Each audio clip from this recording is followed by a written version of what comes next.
The sound of my mother-in-law's palm connecting with my son's face is something I will never forget. It was sharp, sudden, a crack that split the air like a branch snapping in winter. Ethan gasped, his small body lurching sideways, and before I could move, before I could even process what I had just witnessed, Margaret Monroe was screaming words that would end her family forever. "He is not real family. Get out." My 8-year-old hit the floor. The plate in his hands shattered against the hardwood, green beans scattering like shrapnel across the dining room. 15 adults sat frozen around the Thanksgiving table. No one moved. No one spoke. My husband Daniel stood by the window, mouth open but silent. His sister Victoria looked away, pretending to check her phone. His father Robert stared at his plate like it contained the secrets of the universe. The only sound was the grandfather clock ticking in the hallway, counting the seconds of my son's humiliation. I did not scream. I did not cry. I crossed the room, knelt beside Ethan, and helped him to his feet. Then I walked back to the table, reached into my bag, and placed a single envelope in front of my mother-in-law. "My lawyer is already involved." I said those 6 words quietly, calmly, like I was commenting on the weather.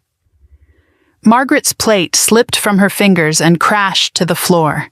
The room stopped breathing. For a moment, Margaret just stared at the envelope like it might bite her. Her hands, those perfectly manicured hands with diamonds glittering on every finger, trembled as she reached for it.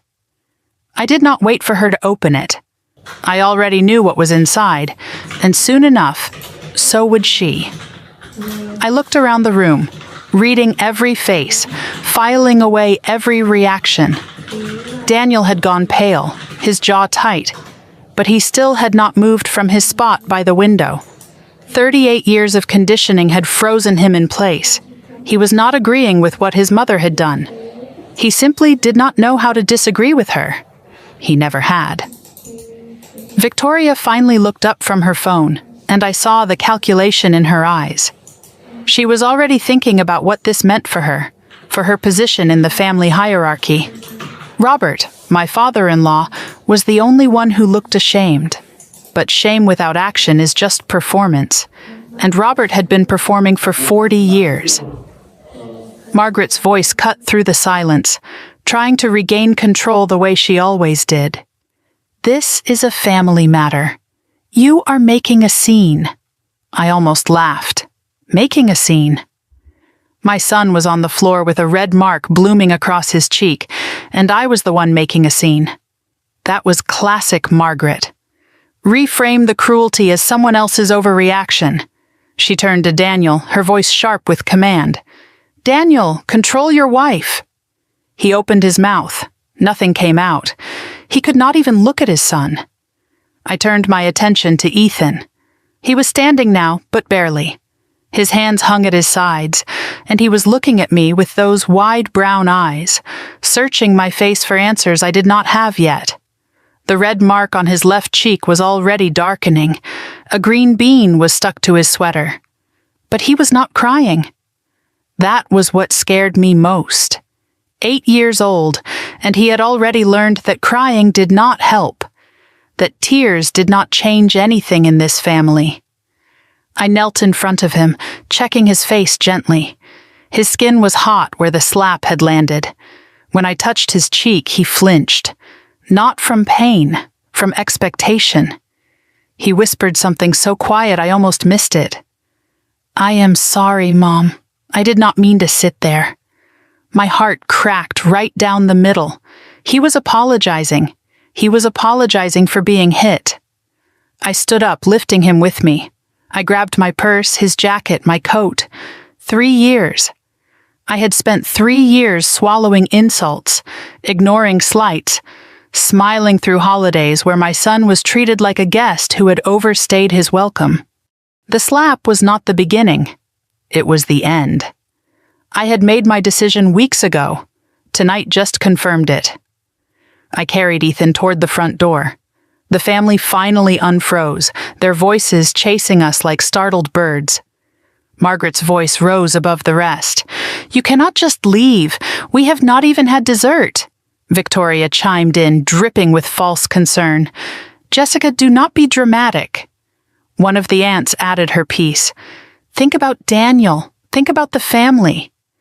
I did not respond to any of them. I just kept walking, holding my son, feeling his small body trembling against mine. Daniel finally moved. He followed us to the foyer, his footsteps uncertain, his voice pleading. "Jessica, wait. Let us talk about this." I turned to face my husband. I really looked at him, maybe for the first time in years. He was still handsome, still the man I had fallen in love with. But right now, he was also the man who had watched his mother assault our child and done nothing. "You had a chance to talk." I said it quietly, so only he could hear. "You had a chance to move. You chose neither." His face crumpled, but he did not follow us outside. He stood in the doorway, caught between his mother's house and his family walking away. That image would stay with me forever. Daniel Monroe, frozen on the threshold, unable to choose. The November air hit my face like cold water, sharp and clarifying. Ethan buried his face in my neck, his breath coming in uneven bursts against my skin.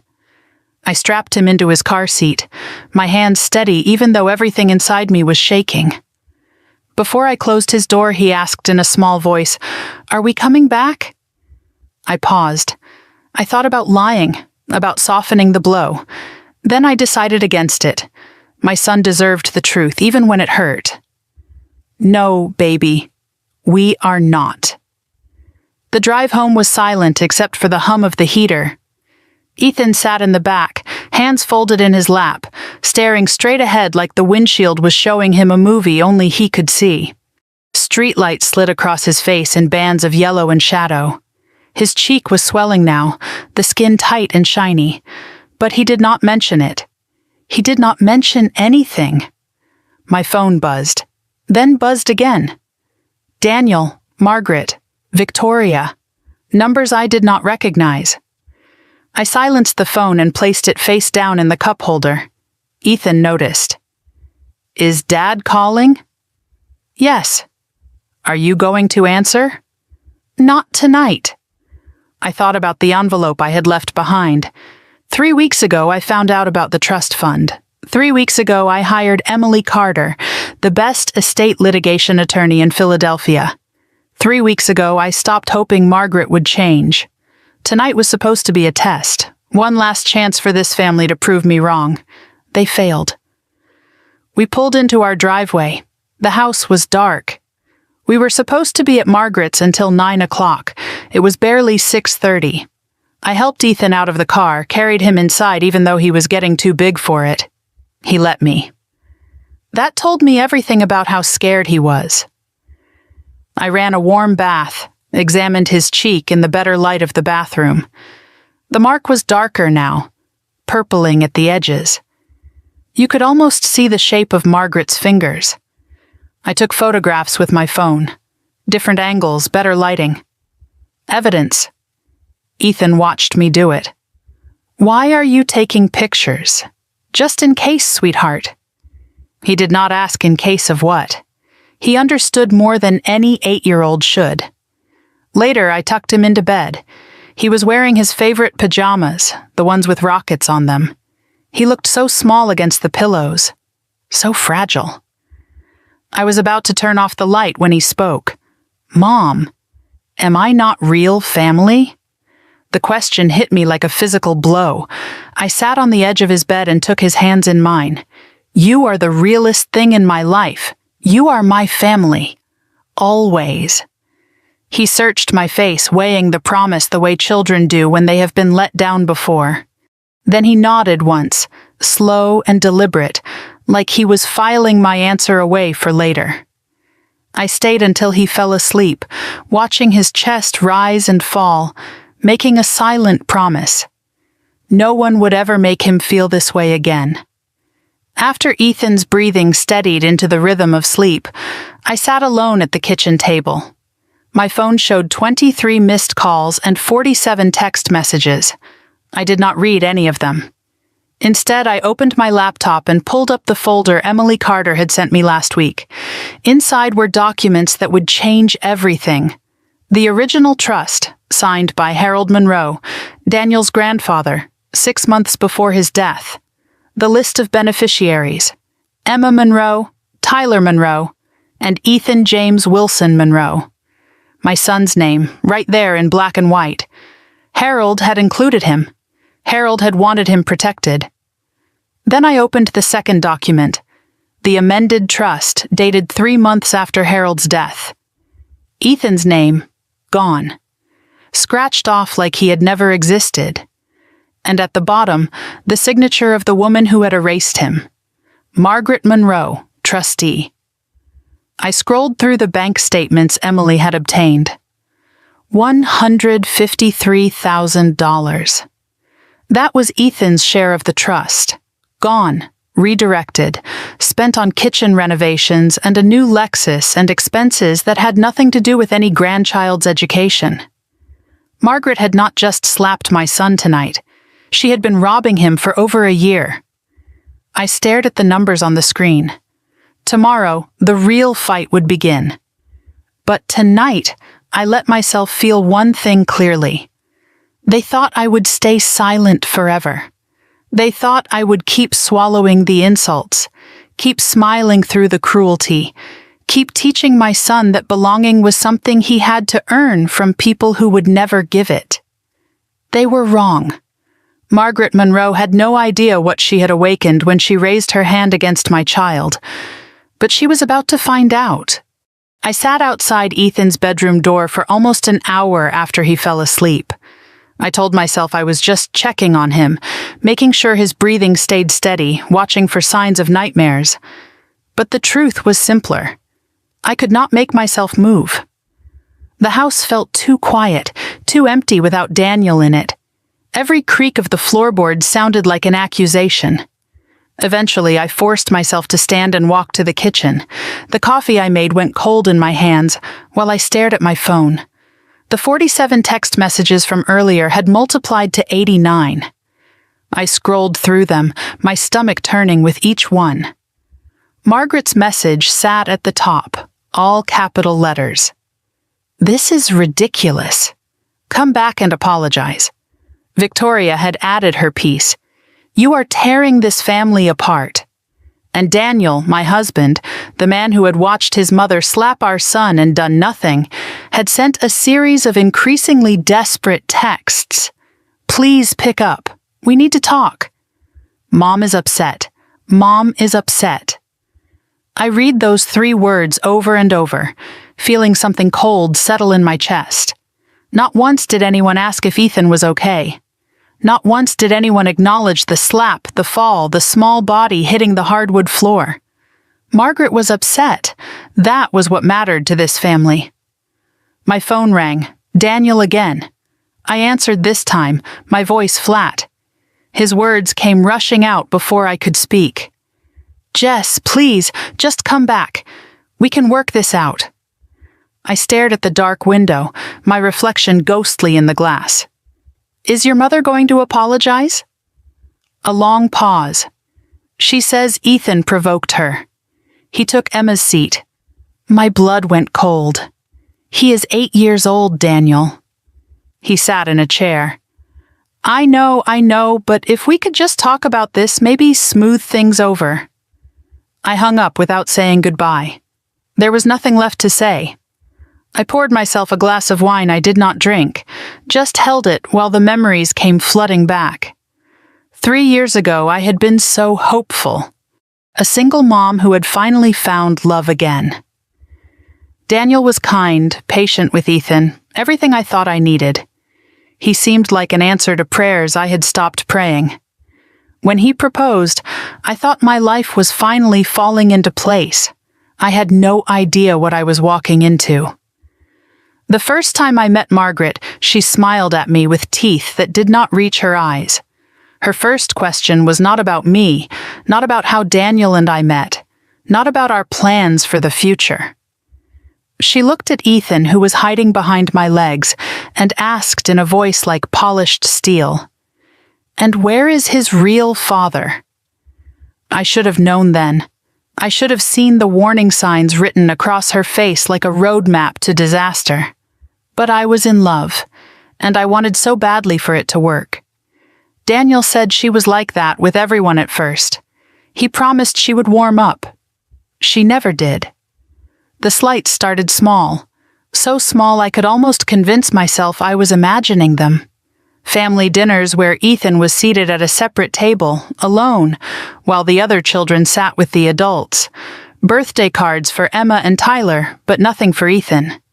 Family photographs taken conveniently when Ethan and I happened to be in the bathroom or getting something from the car. Each time I mentioned it to Daniel, he had an explanation ready. She is old-fashioned. She does not mean it that way. Just give her time. I gave her 3 years. Time ran out last night.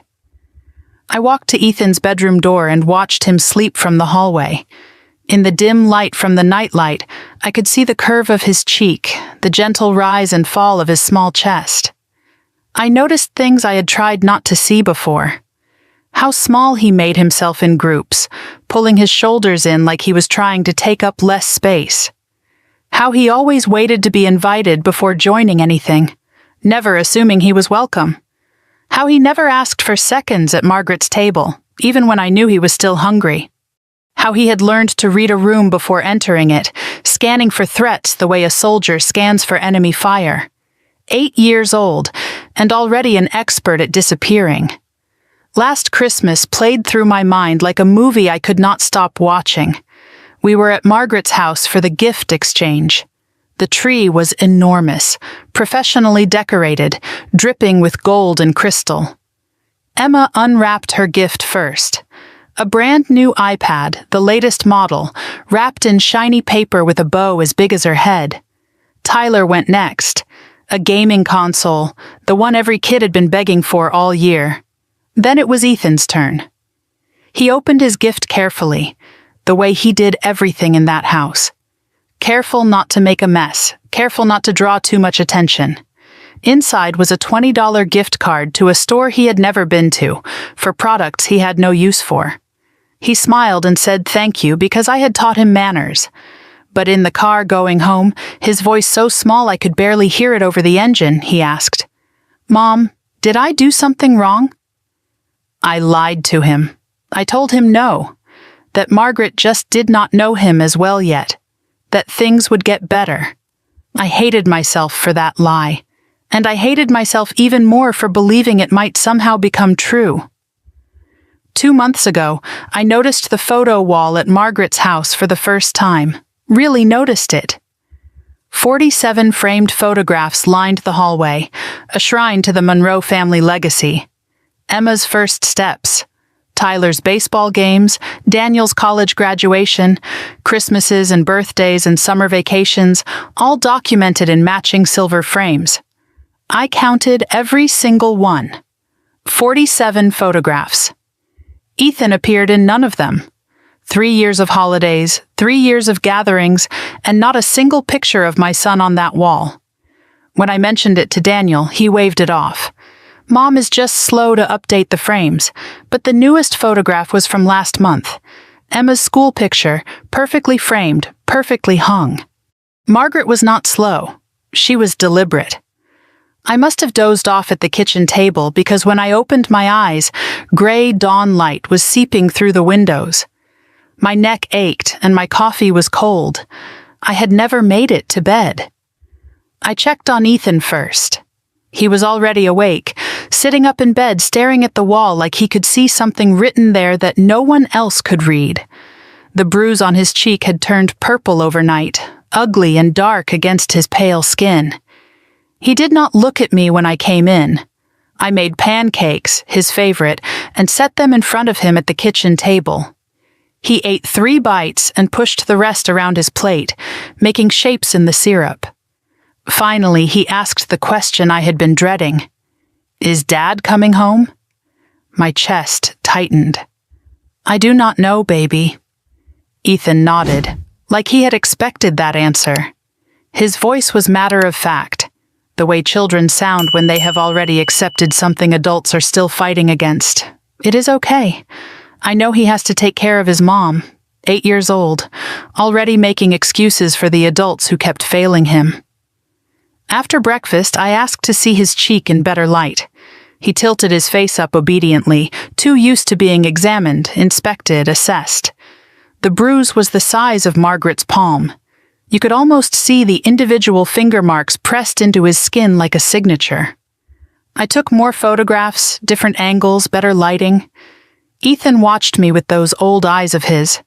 "Why are you taking pictures? Just in case, sweetheart." He did not ask in case of what. He just nodded and touched his own cheek, gently, like he was checking to make sure it was still there. Then he asked me something that nearly broke me in half. "Mom, can I ask you something?" "Always, baby. When Grandma said I am not real family, what does that mean?" I knelt in front of him, took his hands in mine. "It means she is wrong, Ethan. It means she does not understand what family really is." He considered this, his forehead wrinkling with thought. "But Dad is her real son, and Emma is her real granddaughter, and I am just—" He could not finish the sentence. He did not have the words for what he was. I pulled him into a hug so tight I was afraid I might hurt him. "You are my real son.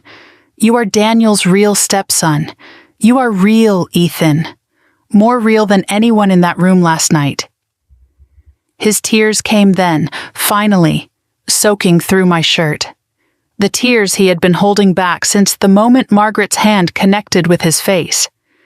Then why does it hurt so much? I did not have an answer, because the truth was, it hurt because he had started to believe them. Somewhere along the way, over 3 years of exclusion and slights and being treated like a guest in his own family, my son had started to believe he did not belong. Mid-morning, I heard a car in the driveway. Daniel's sedan pulled in, and I watched from the window as he sat there for a long moment before getting out. He looked like he had not slept either. Dark circles under his eyes, shirt wrinkled like he had spent the night in it. Because he had. He had stayed at his mother's house while his son cried himself to sleep. He came inside, and I felt nothing. That scared me more than anything else. I should have felt relief or anger or something. Instead, there was just emptiness. His excuses started before he even reached the kitchen. "Jess, I am sorry I did not come home last night. Mom was a mess and I had to calm her down." I cut him off. "Where is Ethan's apology?" He blinked. "What? Your mother hit our son." "Where is her apology?" Silence stretched between us like a wire pulled too tight. Finally, Daniel ran his hand through his hair, that nervous gesture he always made when he was about to disappoint me. "She is not going to apologize. She thinks she was justified." Justified? In slapping an 8-year-old? He could not meet my eyes. "She says he was disrespectful, that he knows the seating arrangement." I laughed, and the sound surprised us both. Hollow, bitter, nothing like humor. "There is no seating arrangement, Daniel. There is just your mother deciding our son is not worthy of sitting at her table." He did not argue. He knew it was true. I stood up and faced my husband. "You stood there. You watched her hit him. You said nothing." His eyes filled with tears. I know. I was in shock." "You were not in shock. You were obedient." The word landed like another slap. Daniel flinched. "That is not fair. Neither is letting your mother abuse your child." The word hung in the air between us. Abuse. Neither of us took it back. Daniel sat down heavily, put his head in his hands. "You do not understand what she is like, what she has always been like." "Then tell me." For the first time in our marriage, he did. He told me about growing up under Margaret's control. She decided everything. His clothes, his friends, his college, his career, even his girlfriends. He told me about his older brother Marcus, who tried to break free. Marcus married a woman Margaret did not approve of. a black woman named Keisha. Margaret gave him an ultimatum: the family or the marriage. Marcus chose his wife. Within a month, Margaret had erased him completely. Photos removed from the walls, name never spoken, inheritance revoked. Daniel was 15 years old when he watched his brother become a ghost. He learned the lesson Margaret intended: obedience meant survival. I asked Daniel once if he could call Marcus. Daniel's voice was barely a whisper. Mom said if I did, I would be next. He looked at me with something raw and broken in his eyes. I have spent my whole life trying not to become Marcus. I have been so afraid of her that I forgot to ask if Marcus was actually wrong. I went to the window, looked out at our quiet street. I filed legal papers, Daniel, before Thanksgiving. He looked up sharply. What? I found out about the trust fund, what she did to Ethan's inheritance, what she has been doing to all of you. He went pale. How did you find out? It does not matter. What matters is, I am not stopping. I am going to court. Daniel stood up, crossed to where I was standing. If you do this, she will destroy us. She will cut me off, cut us off. Then you have a choice to make: your mother or your family. I watched his face. The fear, the conditioning, the love for me and Ethan battling underneath. I cannot answer that right now. I nodded slowly. Then sleep in the guest room until you can. He opened his mouth, closed it again, and walked away. I heard the guest room door click shut. Then I noticed movement in the hallway. Ethan was standing there in his pajamas, watching. He had heard everything. Our eyes met, and he did not ask if Dad had chosen us. He already knew the answer. At least for tonight, Daniel had chosen fear. But tomorrow, I would choose war. I woke on the couch, still in yesterday's clothes, my neck stiff and my mouth dry. Gray morning light filtered through the curtains, and for a moment I did not remember why I was not in my bed. Then it all came back. The slap. The silence. Daniel choosing the guest room because he could not choose me. The house was quiet. I checked the hallway. The guest room door was still closed. Daniel had not emerged. I did not know if he had slept at all, but I was not going to knock to find out. I had more important things to do this morning than coddle a grown man who could not stand up to his mother. I checked on Ethan first. He was still asleep, his face turned toward the wall, the bruise on his cheek dark against the white pillowcase. I watched his chest rise and fall for a long moment, reassuring myself that he was safe, that he was here, that no one could hurt him in this house. Then I walked to the kitchen and made coffee I desperately needed. My laptop was still open on the table from last night. I refreshed my email, and my heart jumped when I saw a new message from Emily Carter, time-stamped 6:47 in the morning. The subject line read, "Additional documents recovered. Please review immediately." Emily had been working through the night. I clicked the message open with trembling hands. Multiple PDF attachments waited for me. Bank statements, transfer records, amended trust documents, and one file that made my breath catch. original_trust_Harold_Monroe_2019.pdf. I downloaded everything, but before I read any of it, I let myself remember the man who had created this trust in the first place. The only Monroe who had ever truly loved my son. 18 months ago, before Harold got sick, there was a family barbecue at Margaret's house. The usual tension hung in the air like smoke from the grill. The adults clustered in groups, talking about money and real estate and other people's failures. The children, Emma and Tyler, ran across the manicured lawn playing some game that Ethan had not been invited to join. I found my son sitting alone on the back porch steps, his chin in his hands, watching the other kids with an expression too old for his face. I was about to go to him when someone else got there first. An old man lowered himself carefully onto the step beside Ethan, groaning a little with the effort. Harold Monroe was 81 years old, Daniel's grandfather, and until that moment I had barely exchanged more than pleasantries with him. He was always quiet at family gatherings, overshadowed by Margaret's commanding presence, content to sit in corners and observe. I watched from the kitchen window as Harold asked Ethan something. My son's face changed. The careful blankness melted away, replaced by something I rarely saw at these events: animation, interest. He was actually talking, not just giving polite one-word answers, but really talking.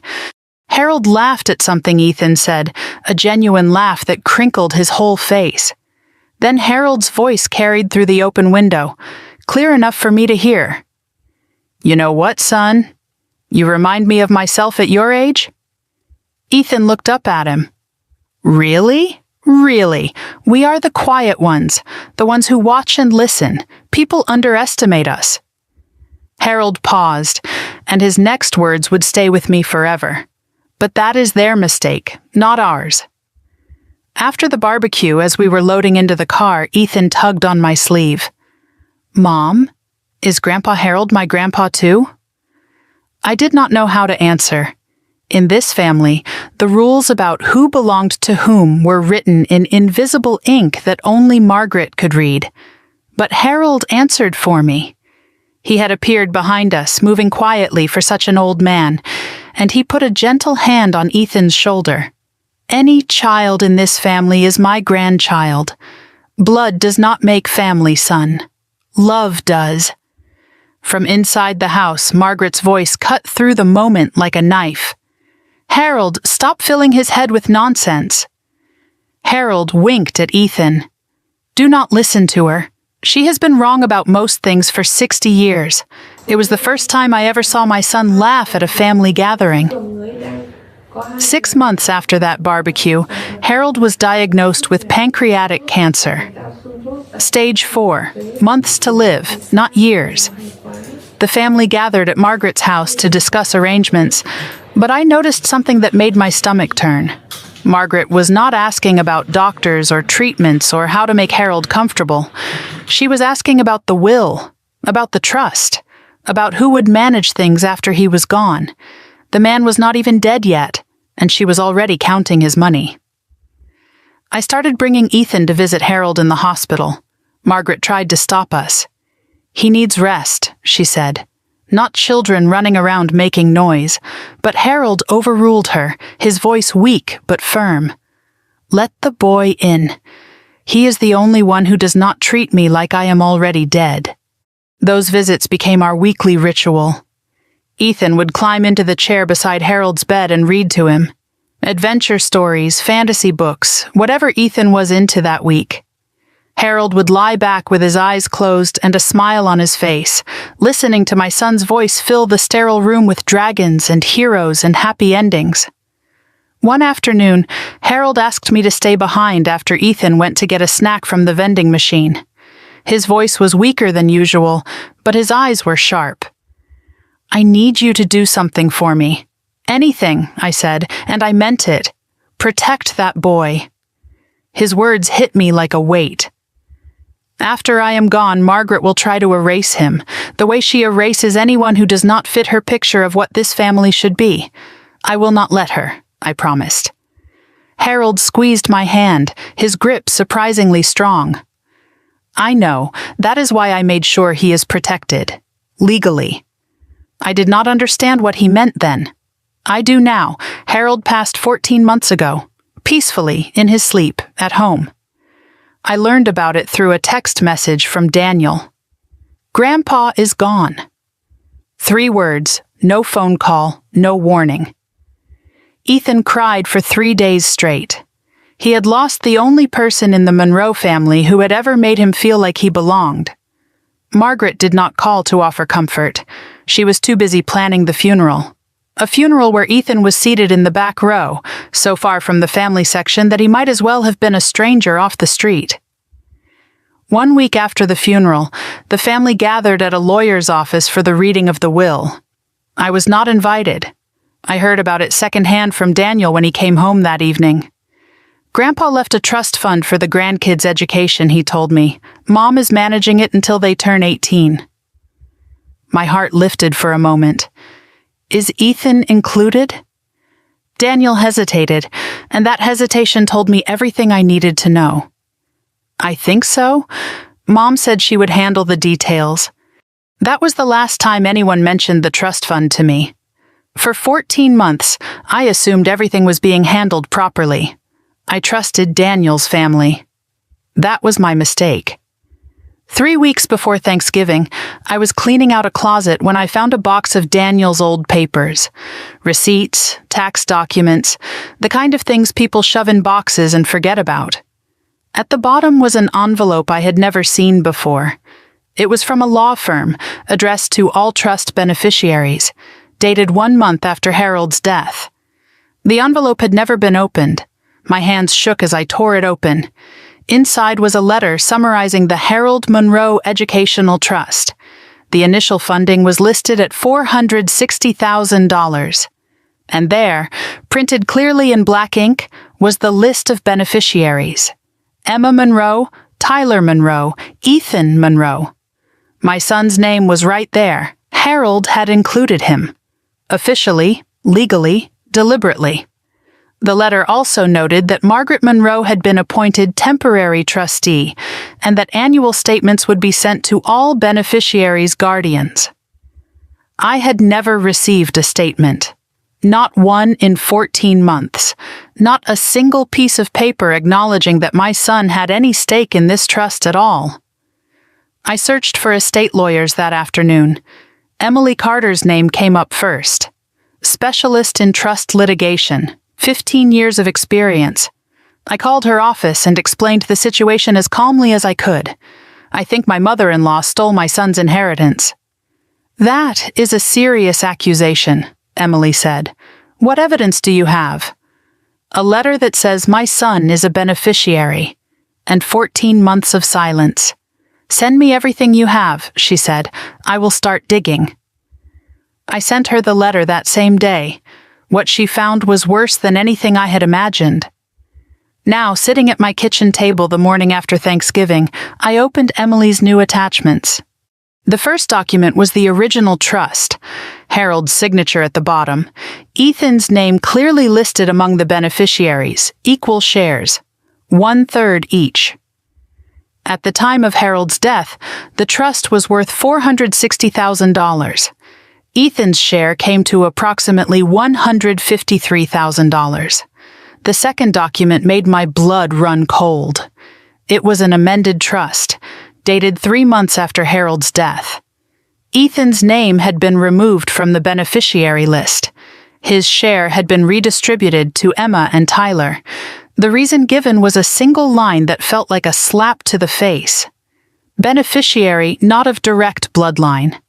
Harold's original trust had no bloodline requirement. Margaret had added that language herself. And at the bottom of the amendment, 2 signatures, Margaret Monroe as trustee and Victoria Monroe as witness. Victoria knew. She had known all along. The third attachment was a series of bank statements for the trust account. I scrolled through 14 months of transactions, my fury building with every line. $42,000 withdrawn for Emma's private school tuition, but the actual tuition was only $19,000. The extra $23,000 had gone to Margaret's personal checking account, $35,000 for property maintenance. I pulled up a contractor's invoice Emily had found. Margaret's kitchen renovation, paid directly from the trust. $28,000 for a vehicle purchase. A Lexus SUV, registered in Margaret's name. $18,000 for an emergency family fund with no documentation whatsoever. Various smaller withdrawals totaling another $12,000. Dinners, travel, clothing, all logged as beneficiary enrichment activities. I did the math 3 times, hoping I had made an error. The original trust held $460,000. The current balance was $12,418. Margaret had spent $447,000 of her grandchildren's inheritance on herself, and my son, the boy she claimed was not real family, had received nothing. Emily's note at the bottom of the email confirmed what I already knew. This is textbook breach of fiduciary duty. She amended the trust without proper legal authority. She made withdrawals for personal use. She deliberately excluded a named beneficiary.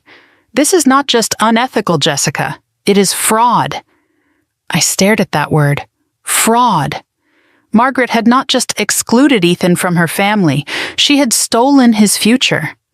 I was so absorbed in the documents that I did not hear footsteps behind me. Daniel's voice made me jump. "What are you reading?" I turned. He stood in the kitchen doorway, unshaven, exhausted, still in yesterday's wrinkled clothes. His eyes went to the laptop screen, to the legal documents displayed there. He crossed the room and read over my shoulder, his face going white. "Where did you get these?" His voice was barely a whisper. "From a lawyer. Harold's original lawyer, the one your mother apparently forgot to mention." He scrolled through the bank statements, the amended trust, the evidence of theft laid out in black and white. I did not know it was this bad. I looked at him. "Did you know it all?" He could not meet my eyes. That was answer enough. I closed the laptop. "Your mother stole $150,000 from our son. Your sister witnessed the documents. Your whole family stayed silent." I stood and faced him. "And you never once asked to see the paperwork." Daniel's voice cracked. "Jess, I did not think she would actually—" I did not let him finish. "I do not want an explanation. I want to know one thing." I waited until he met my eyes. "Are you going to help me get it back, or are you going to stand in my way?" The kitchen clock ticked in the silence. Daniel did not answer. But tomorrow I would not need him to. I had the evidence now. And Margaret Monroe had no idea what was coming for her.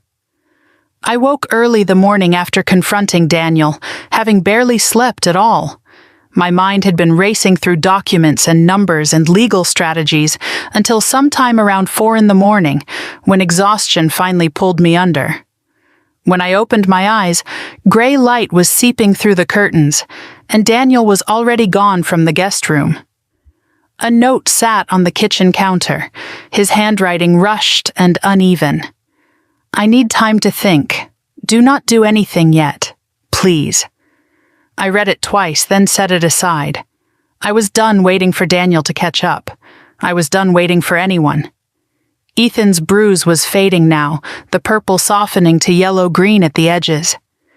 He sat at the breakfast table eating cereal while I explained that I had a meeting today, that a friend would pick him up from school. He looked up at me with those two old eyes. "Is it about what happened?"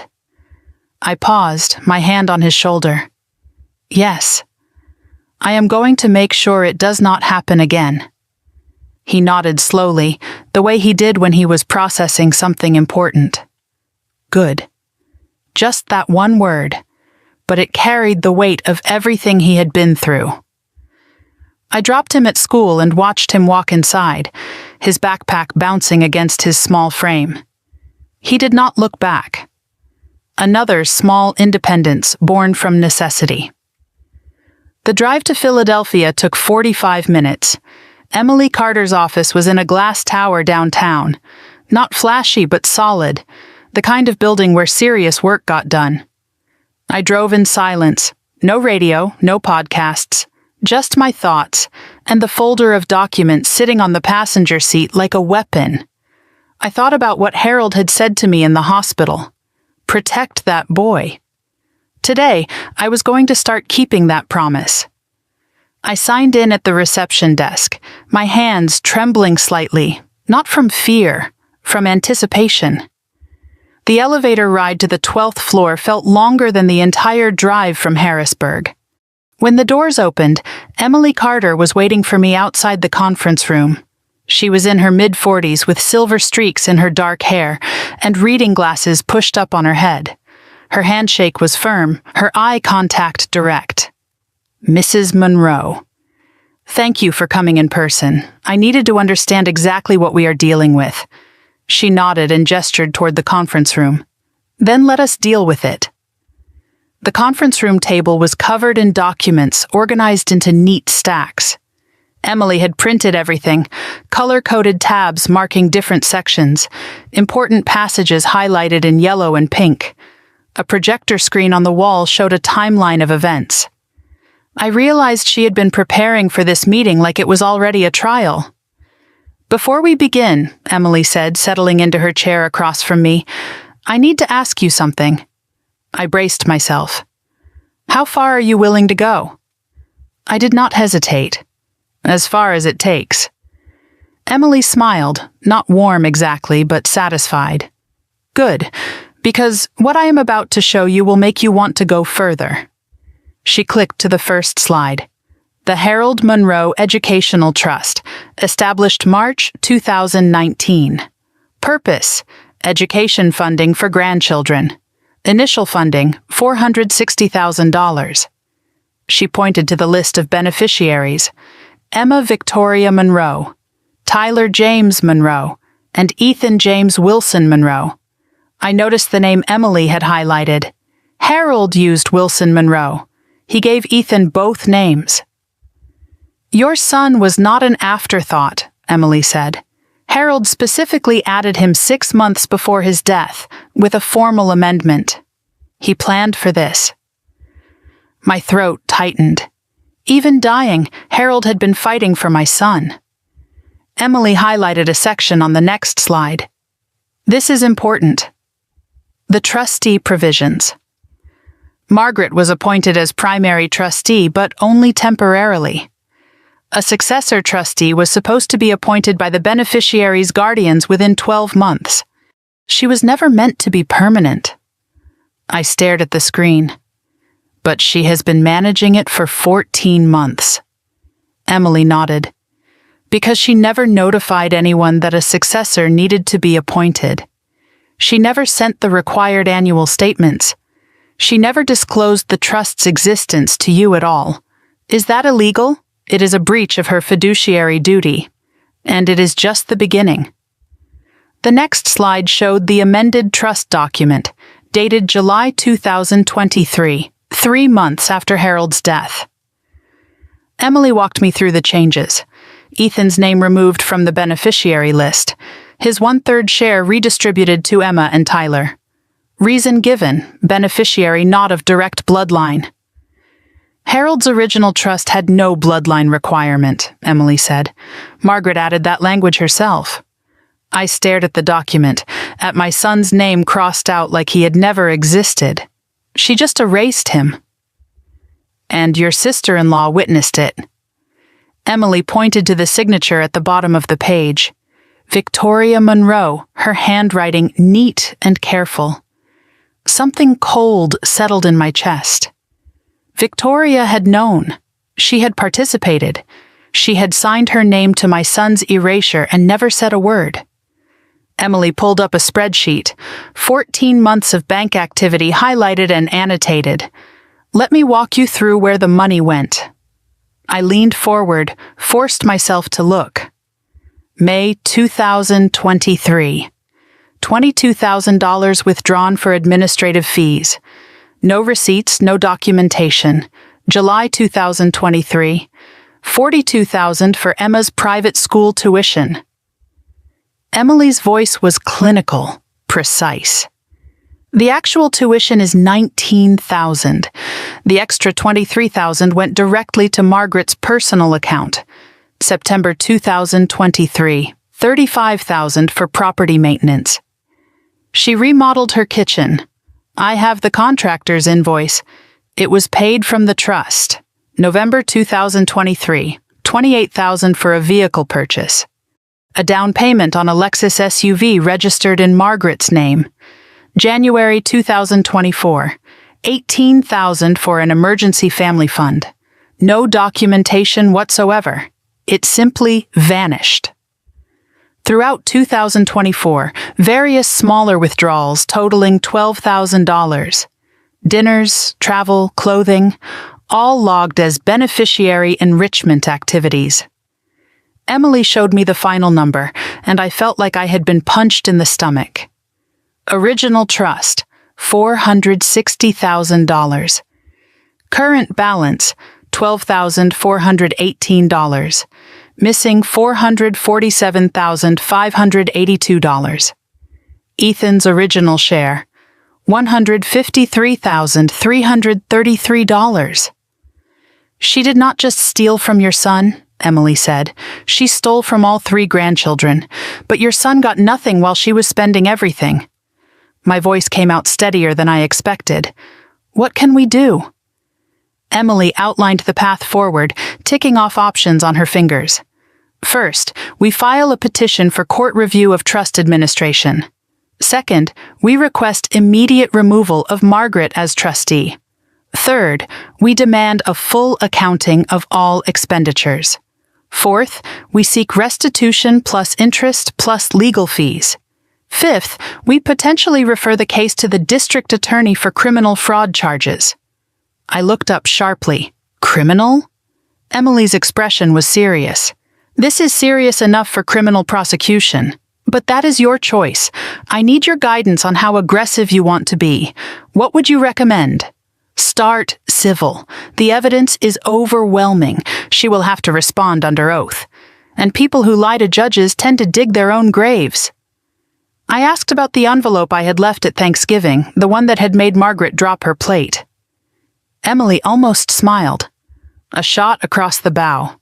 She explained what was inside, a formal notice that I was aware of the trust's existence, a request for immediate production of all trust documents, a notice of intent to seek legal remedy if documents were not provided within 10 days. It was not a lawsuit, Emily said. It was a warning. But she does not know that. Right now, Margaret is panicking. She is calling lawyers. She is trying to figure out how much you know. And how much do I know? Emily leaned back in her chair. Everything. She explained the timeline. Margaret had 10 days to respond to the document request. If she complied, we would have confirmation of everything we already knew. If she refused, we could go directly to court with evidence of obstruction. Either way, she loses, Emily said. What if she tries to hide more evidence? She can try, but I have already subpoenaed the bank records directly. She cannot alter those. Something shifted inside me. I was no longer the victim waiting to be rescued. I was a strategist planning a campaign. This was not just about getting Ethan's money back. It was about making sure Margaret could never do this to anyone again. Emily slid a document across the table. A retainer agreement. Official representation. I read it carefully, every word, then signed my name at the bottom. Emily gathered the papers. Welcome to the fight, Mrs. Monroe. I looked up at her. Call me Jessica, and thank you for believing me. Emily's expression did not change. I do not believe clients. I believe evidence, and yours is airtight. I stepped out of Emily's building into the gray November afternoon, my head spinning with numbers and strategies and the weight of what I had just set in motion. My phone buzzed. Daniel. I hesitated, then answered. Where are you? His voice was strained. Philadelphia, meeting with my lawyer. Silence on the line, heavy and sharp. Daniel spoke again. I am at my mother's house. I stopped walking. You went back there. I needed to talk to her, to understand. And? Did she explain why she stole from our son? Another long pause. She says you are overreacting. That the trust was always meant for blood relatives, that Grandpa was confused at the end. I laughed, and the sound surprised me. Bitter, hollow. Harold was sharper at 81 than your mother is at 67, and I have documents that prove it. Daniel's voice dropped, pleading. She is scared, Jess, really scared. I have never seen her like this. Good. She should be scared. Maybe we can work this out privately, without courts, without lawyers. My grip tightened on the phone. Your mother hit our son in front of 15 people. She stole his inheritance. She erased his name from legal documents. And you want to handle this privately? I just do not want to destroy the family. The family destroyed itself, Daniel. I am just documenting the evidence. I took a breath, steadied my voice. Come home when you are ready, but I need you to understand something. What? I am filing the petition tomorrow, with or without you. Jess, please. I did not let him finish. I am done waiting for your family to do the right thing. Now, I am going to make them. I hung up before he could respond. The drive home felt different than the drive there. I was not nervous anymore. I was not second-guessing myself. The numbers played through my mind like a drum beat. 460,000, 153,000, 12,000. I thought about Margaret's kitchen renovation, her new Lexus, all built on money meant for children's futures. Built on erasing a boy who had done nothing wrong except exist. I picked up Ethan from my friend's house. He was quiet in the car, sensing something different about me. Mom? Did something happen? Something is going to happen. Something good. He did not ask more. He trusted me. That trust was everything. That night after Ethan fell asleep, I sat at the kitchen table with my phone glowing in the darkness. 3 missed calls from Margaret. I did not listen to the voicemails. 2 texts from Victoria. You are making a huge mistake. Call me before you do something you cannot take back. I screenshotted both messages. Everything was evidence now. I opened my laptop and began drafting my own timeline of events. For the petition, for the court, for the record. Margaret Monroe had built her kingdom on silence and fear. She had spent decades controlling everyone around her, erasing anyone who did not fit her vision of what family should be. Tomorrow, the silence would end, and Margaret would learn what happens when a mother stops being polite and starts fighting for her child. 1 week had passed since Thanksgiving. The petition was filed, sitting in the court system like a bomb waiting to detonate. Daniel had been sleeping in the guest room every night, and we moved around each other like polite strangers, speaking only about Ethan. The bruise on my son's face had faded to a faint yellow shadow, barely visible unless you knew where to look. But the bruise on the Monroe family was just beginning to show. Saturday morning, Daniel approached me in the kitchen while I was making coffee. He looked like he had not slept properly in days, dark circles under his eyes, shoulders hunched with the weight of something he did not want to say. My mother wants to have a family meeting. Tomorrow, at her house. I did not look up from my coffee. No. Daniel moved closer, desperation in his voice. Please, she says she wants to talk, to work things out. I finally met his eyes. She has had 3 years to work things out. She chose to hit my son instead. Daniel sat down across from me, his hands clasped together like he was praying. She is scared, Jess. The legal papers have shaken her. She has never dealt with anything like this before. Good. I wanted the word to sting, and from the look on his face, it did. He tried a different approach. If you do not come, she will say you refuse to even try, that you are the one being unreasonable. She will twist the narrative, make you the villain. I considered this. The narrative mattered. In families like this, the story people believed was often more powerful than the truth. Fine. I will come. But not to reconcile. Daniel looked up, hope flickering in his eyes. Then why? I set down my coffee cup. To let her know exactly what she is up against. Saturday night, I sat at the dining table with documents spread around me like a battle plan. I had memorized the numbers, the dates, the withdrawals. Emily Carter's advice echoed in my mind. Do not reveal everything. Just enough to let them know you are serious. I selected 3 documents to bring. The original trust with Ethan's name clearly listed, the amended trust with his name removed, and 1 bank statement showing the kitchen renovation payment, enough to shake them, not enough to show my full hand. Ethan found me at the table, his pajamas too short at the ankles. He was growing so fast. "Are you working, Mom?" "Sort of. I am getting ready for a meeting tomorrow." He climbed into the chair beside me and looked at the papers without really reading them. "Is it about Grandma Margaret?" I paused, then decided he deserved honesty. "Yes." He was quiet for a moment, his small fingers tracing the edge of a document. "Are you going to make her say sorry?" I reached over and smoothed his hair. "I am going to make sure she cannot hurt you again." He nodded, satisfied with that answer. "Can I stay with Mrs. Patterson tomorrow?" "I do not want to go there."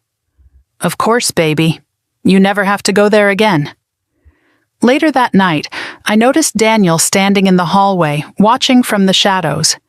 He had heard the conversation. His face was unreadable. Shame, maybe, or guilt, or the particular kind of pain that comes from watching your child fear your family. He opened his mouth like he was going to say something, then closed it again. He turned and walked back to the guest room without a word. I wondered if he would ever find his voice, or if Margaret had silenced him so long ago that he had forgotten he had one. Sunday afternoon arrived gray and cold, the sky threatening rain. Daniel drove while I sat in the passenger seat, the folder of documents in my lap like a loaded weapon. Neither of us spoke for the first 20 minutes. Finally, Daniel broke the silence. "Promise me you will at least listen to what she has to say." "I will listen. I just will not agree." He gripped the steering wheel tighter. "She is still my mother, and Ethan is still my son. Guess which one I am going to protect?" Margaret's house appeared at the end of a tree-lined driveway, colonial style with white columns and perfectly maintained landscaping, the picture of old money respectability. I noticed the new kitchen windows gleaming in the afternoon light. $35,000 of stolen inheritance, right there on display. Cars were already parked in the circular driveway. Victoria's sedan, Robert's truck, two others I did not recognize. The tribunal had assembled. Victoria met us at the door, her smile tight and practiced. "Jessica, thank you for coming." I did not return the smile. "Victoria." Her eyes flicked to the folder in my hands, and something crossed her face. Fear, maybe, or curiosity. "Mother is in the living room. Everyone is waiting." I walked past her without another word. I could feel her gaze on my back like a target. The living room had been arranged like a courtroom. Margaret sat in the high-backed chair by the fireplace, the throne position, commanding the room from the best seat. Robert sat beside her, somehow smaller than I remembered, diminished. Victoria took her place on the love seat. Two aunts and an uncle occupied the couch, the witnesses, the jury. Daniel hovered near the doorway, belonging to neither side. And facing them all was a single empty chair, clearly meant for me. I did not sit. Margaret rose from her throne, hands clasped in front of her like she was about to deliver a sermon. Her voice was honeyed, controlled, the voice of a woman used to getting her way. "Jessica, thank you for agreeing to talk like civilized people. I know Thanksgiving was difficult, emotions ran high, things were said that perhaps should not have been said. I noticed what she did not say. She did not say she slapped my son. She did not say Ethan hit the floor. She said things were said, already rewriting history." Margaret continued, gesturing at the assembled family. "Everyone here loves you and Daniel. We want what is best for this family. We are willing to forgive and move forward. If you will just drop this legal unpleasantness." I let the silence stretch out, watching her expression shift. Then I spoke. "Forgive what, exactly?" Margaret blinked. "I am sorry? You said you are willing to forgive. I am asking what you are forgiving me for." Her composure flickered. "Well, for making this so difficult, for bringing lawyers into a family matter. So you are forgiving me for responding to assault and theft with legal action. The word theft landed like a grenade in the middle of the room. I watched the relatives on the couch exchange glances. Margaret's face tightened. That is a very strong word. It is the accurate word. Victoria stood up, playing peacemaker. Jessica, I understand you are upset, but surely we can handle this within the family. I turned to her and she flinched. Can we? The way you handled witnessing the trust amendment? Victoria's face drained of color. I do not know what you are talking about. I opened my folder and pulled out the amended trust document. Your signature, right there, witnessing the removal of my son's name. Victoria's mouth opened, then closed. She looked at Margaret, then back at me, then said nothing at all. The silence in the room was deafening. I stepped forward, still holding the folder. Let me tell you what I know. Then you can decide if this is something we can work out. I pulled out papers one by one as I spoke. Harold Monroe created a trust fund for his grandchildren in March 2019. Margaret's jaw tightened, but she said nothing. The original beneficiaries were Emma, Tyler, and Ethan. Equal shares. I looked at Victoria. 3 months after Harold died, you amended the trust. You removed Ethan's name. You cited bloodline, a requirement that Harold never included. Your sister-in-law witnessed it. Then I turned back to Margaret. And then you started spending. I read from the bank statement, my voice steady. $42,000 for Emma's tuition, though the actual cost was $19,000. $35,000 for property maintenance, which paid for your kitchen renovation. $28,000 for a vehicle purchase, your Lexus. $18,000 for an emergency fund, which has no documentation whatsoever. I paused, letting the numbers sink in. $460,000 reduced to $12,000. 97% of the trust gone. The aunts exchanged horrified glances. They had not known. Robert looked up for the first time, something like horror on his face. Victoria was frozen like a statue. Daniel had gone pale by the doorway. Only Margaret remained composed, but her hands were shaking. Those are family funds, used for family purposes. I looked her dead in the eye. Ethan is family. Was his purpose served? Margaret's mask slipped. He was never meant to. She stopped herself, but it was too late. The sentence hung in the air, incomplete and damning. I stepped closer. Finish that sentence. He was never meant to what? Margaret's composure cracked completely. He is not Harold's blood. He is not a Monroe. Harold disagreed. That is why he put Ethan's name in the trust. He was sentimental. He did not understand the importance of maintaining proper boundaries. He understood perfectly. He understood that you would try to erase anyone who did not fit your definition of family. I tucked the papers back into my folder. He just did not live long enough to stop you. But I will. Margaret's voice changed, dropping to something almost intimate. Jessica, let us be practical. Legal battles are expensive, exhausting. They drag on for years. She moved closer, reaching out as if to touch my arm. I stepped back. What do you actually want? Money? I can write you a check today, for Ethan's education. A reasonable amount. I almost laughed. A reasonable amount? 20,000? 30? Enough for a good start. His share was 153,000. Margaret's eye twitched. That is not realistic. It was realistic when Harold was alive. It became unrealistic when you spent it on yourself. Margaret's voice hardened. I managed that trust for the good of this family. You stole from children, including your own grandchildren. Emma and Tyler's shares are nearly gone, too. Victoria gasped. She had not known the full extent. She turned to Margaret. Mom, you said the trust was fine.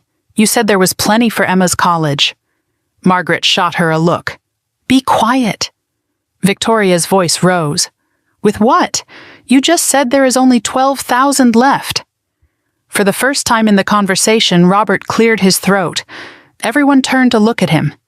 His voice was quiet, rusty from years of disuse. Margaret, is this true? All of it? Margaret turned on him. Robert, this is not the time. Is it true? She did not answer. Robert closed his eyes and something in him seemed to break. I turned toward the door. Margaret called after me. Where do you think you are going? We are not finished. I paused and looked back at her. Yes, we are. I came to listen. I listened. Now I am going to let the court decide. You will destroy this family. You destroyed it years ago. You just did not realize anyone would notice.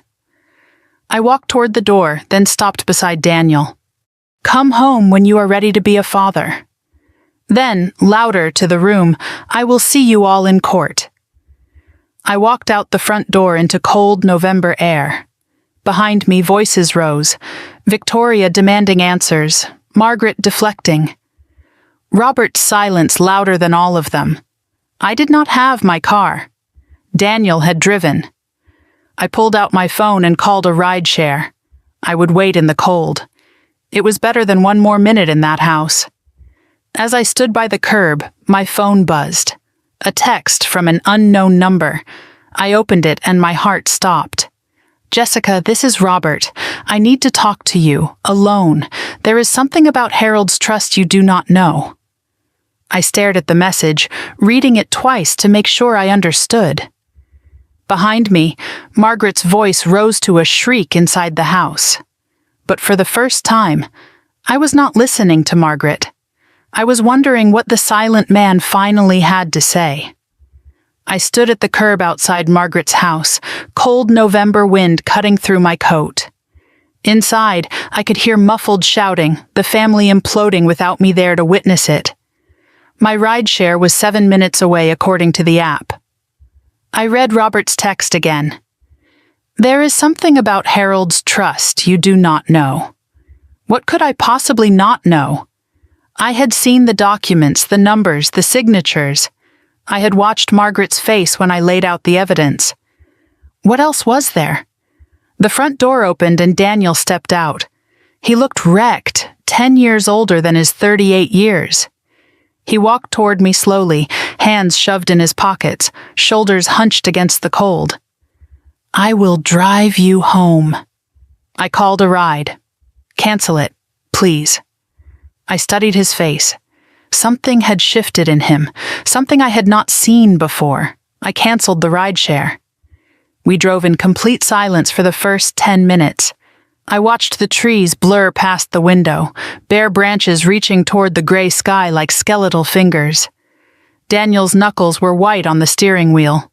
Finally, he spoke. You were right. About all of it. I waited for more.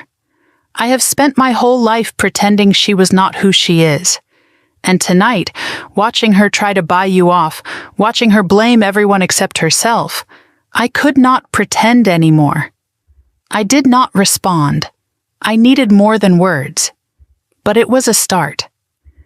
We pulled into our driveway and sat in the parked car, engine off, neither of us moving to go inside.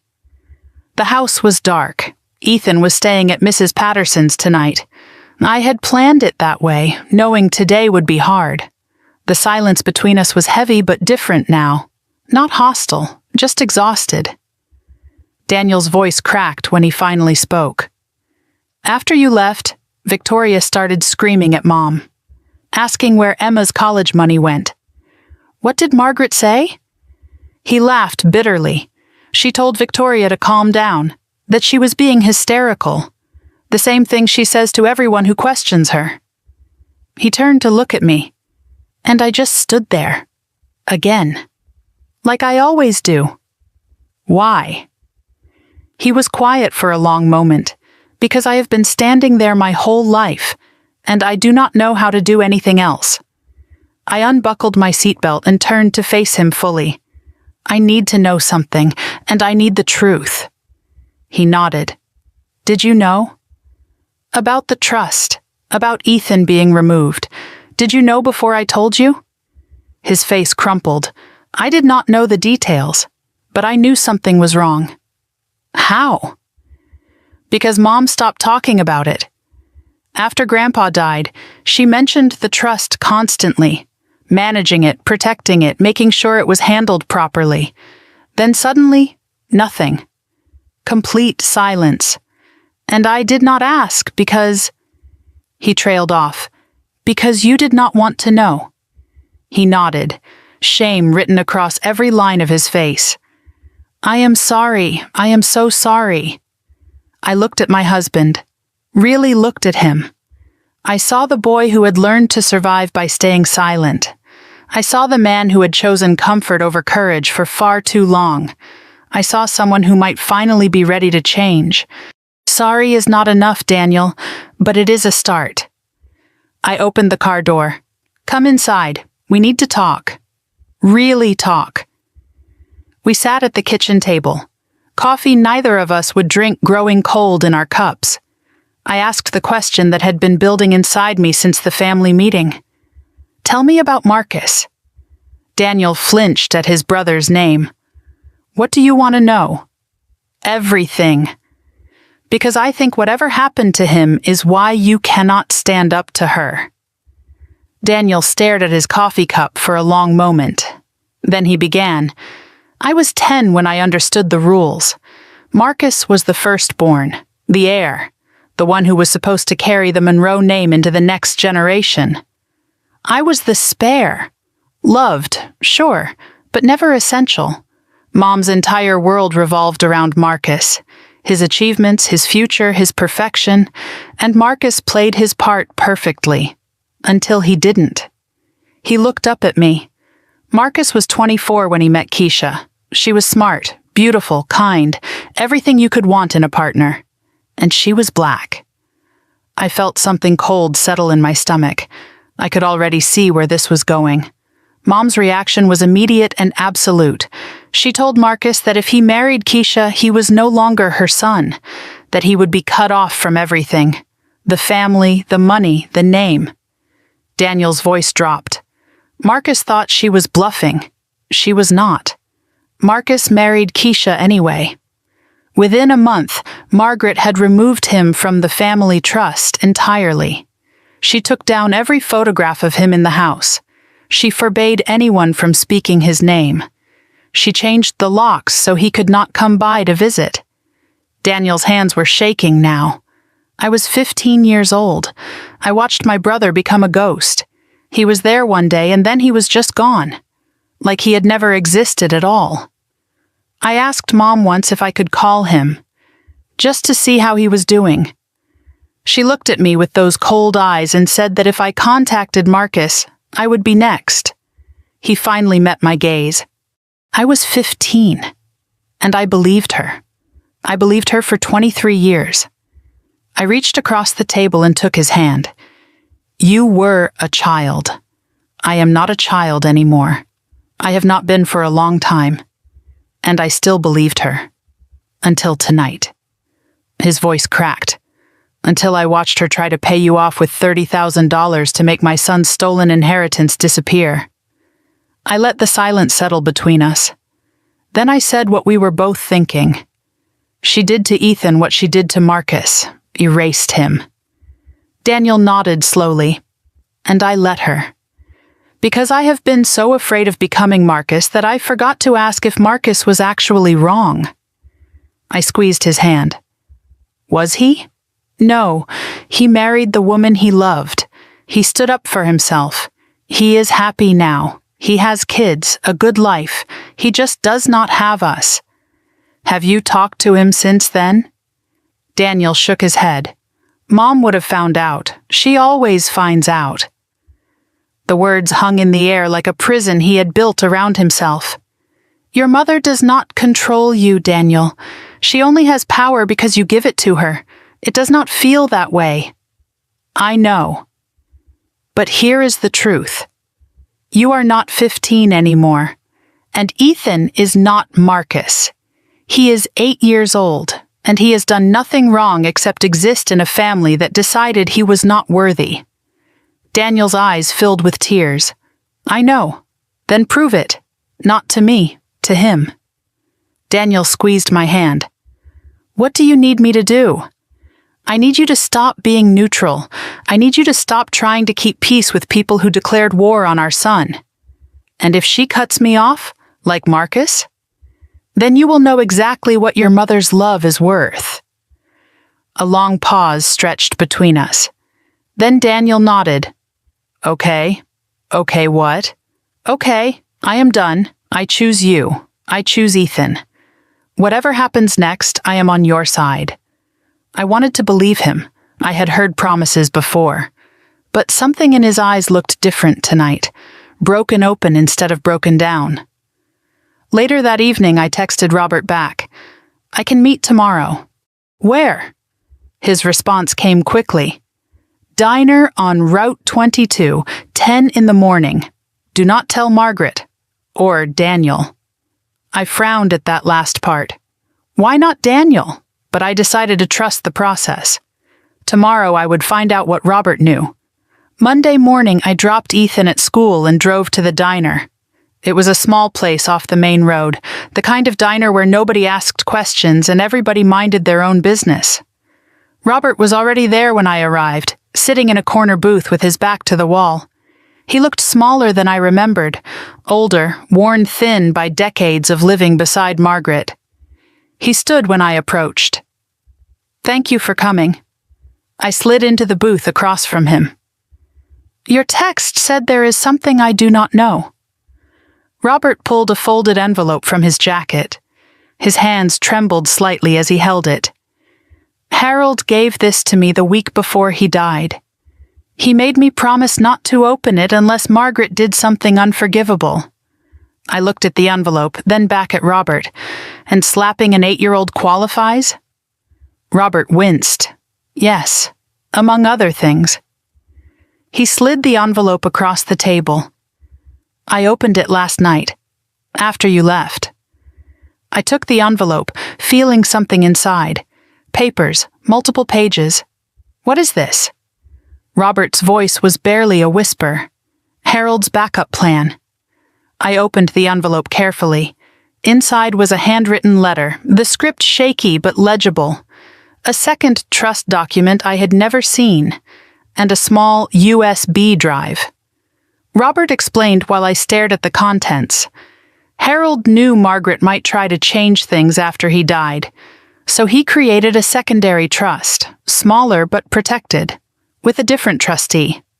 My heart was pounding now. Who is the trustee? Robert met my eyes. You are. I unfolded the handwritten letter, Harold's words filling the page. I read it aloud, my voice catching on every other sentence. Dear Jessica, if you are reading this, it means Margaret has done what I feared she would do. I am sorry I could not stop her myself. I created this trust separately because I knew my wife. I loved her once, but I learned long ago that her love comes with conditions most people cannot meet. Ethan should not have to meet them. The secondary trust contains $50,000 for Ethan's education. It cannot be touched by Margaret or anyone else in the Monroe family. Only you can access it. I also included recordings, conversations I had with Margaret over the years.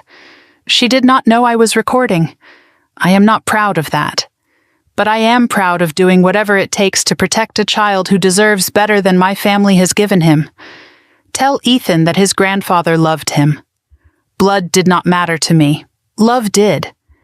And tell my grandson Daniel that it is not too late to become the man I always hoped he would be. With love and regret, Harold Monroe. I set the letter down. My hands were trembling. Robert was watching me. I should have given this to you sooner. I was afraid of her too. I looked at him. Why now? Because I watched her slap that boy. And I watched my son do nothing. And I realized I have been doing nothing my whole marriage. He paused. I am tired of being nothing. I tucked the envelope back into my bag. Will you testify? In court, if it comes to that. Robert hesitated. Then he nodded. Yes, it is the least I can do. And the recordings? On this USB? I have not listened to them, but Harold said they were damning. I held the small drive in my palm.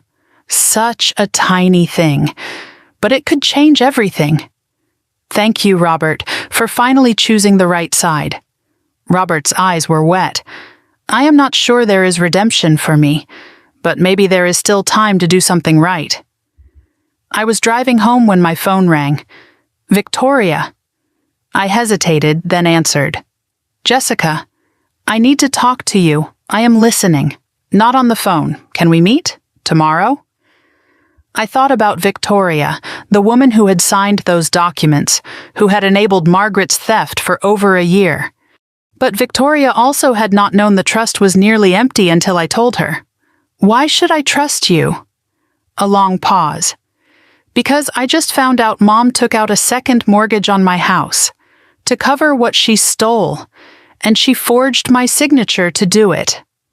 My stomach dropped. She forged your signature? Victoria's voice was raw, shaking. I am done protecting her.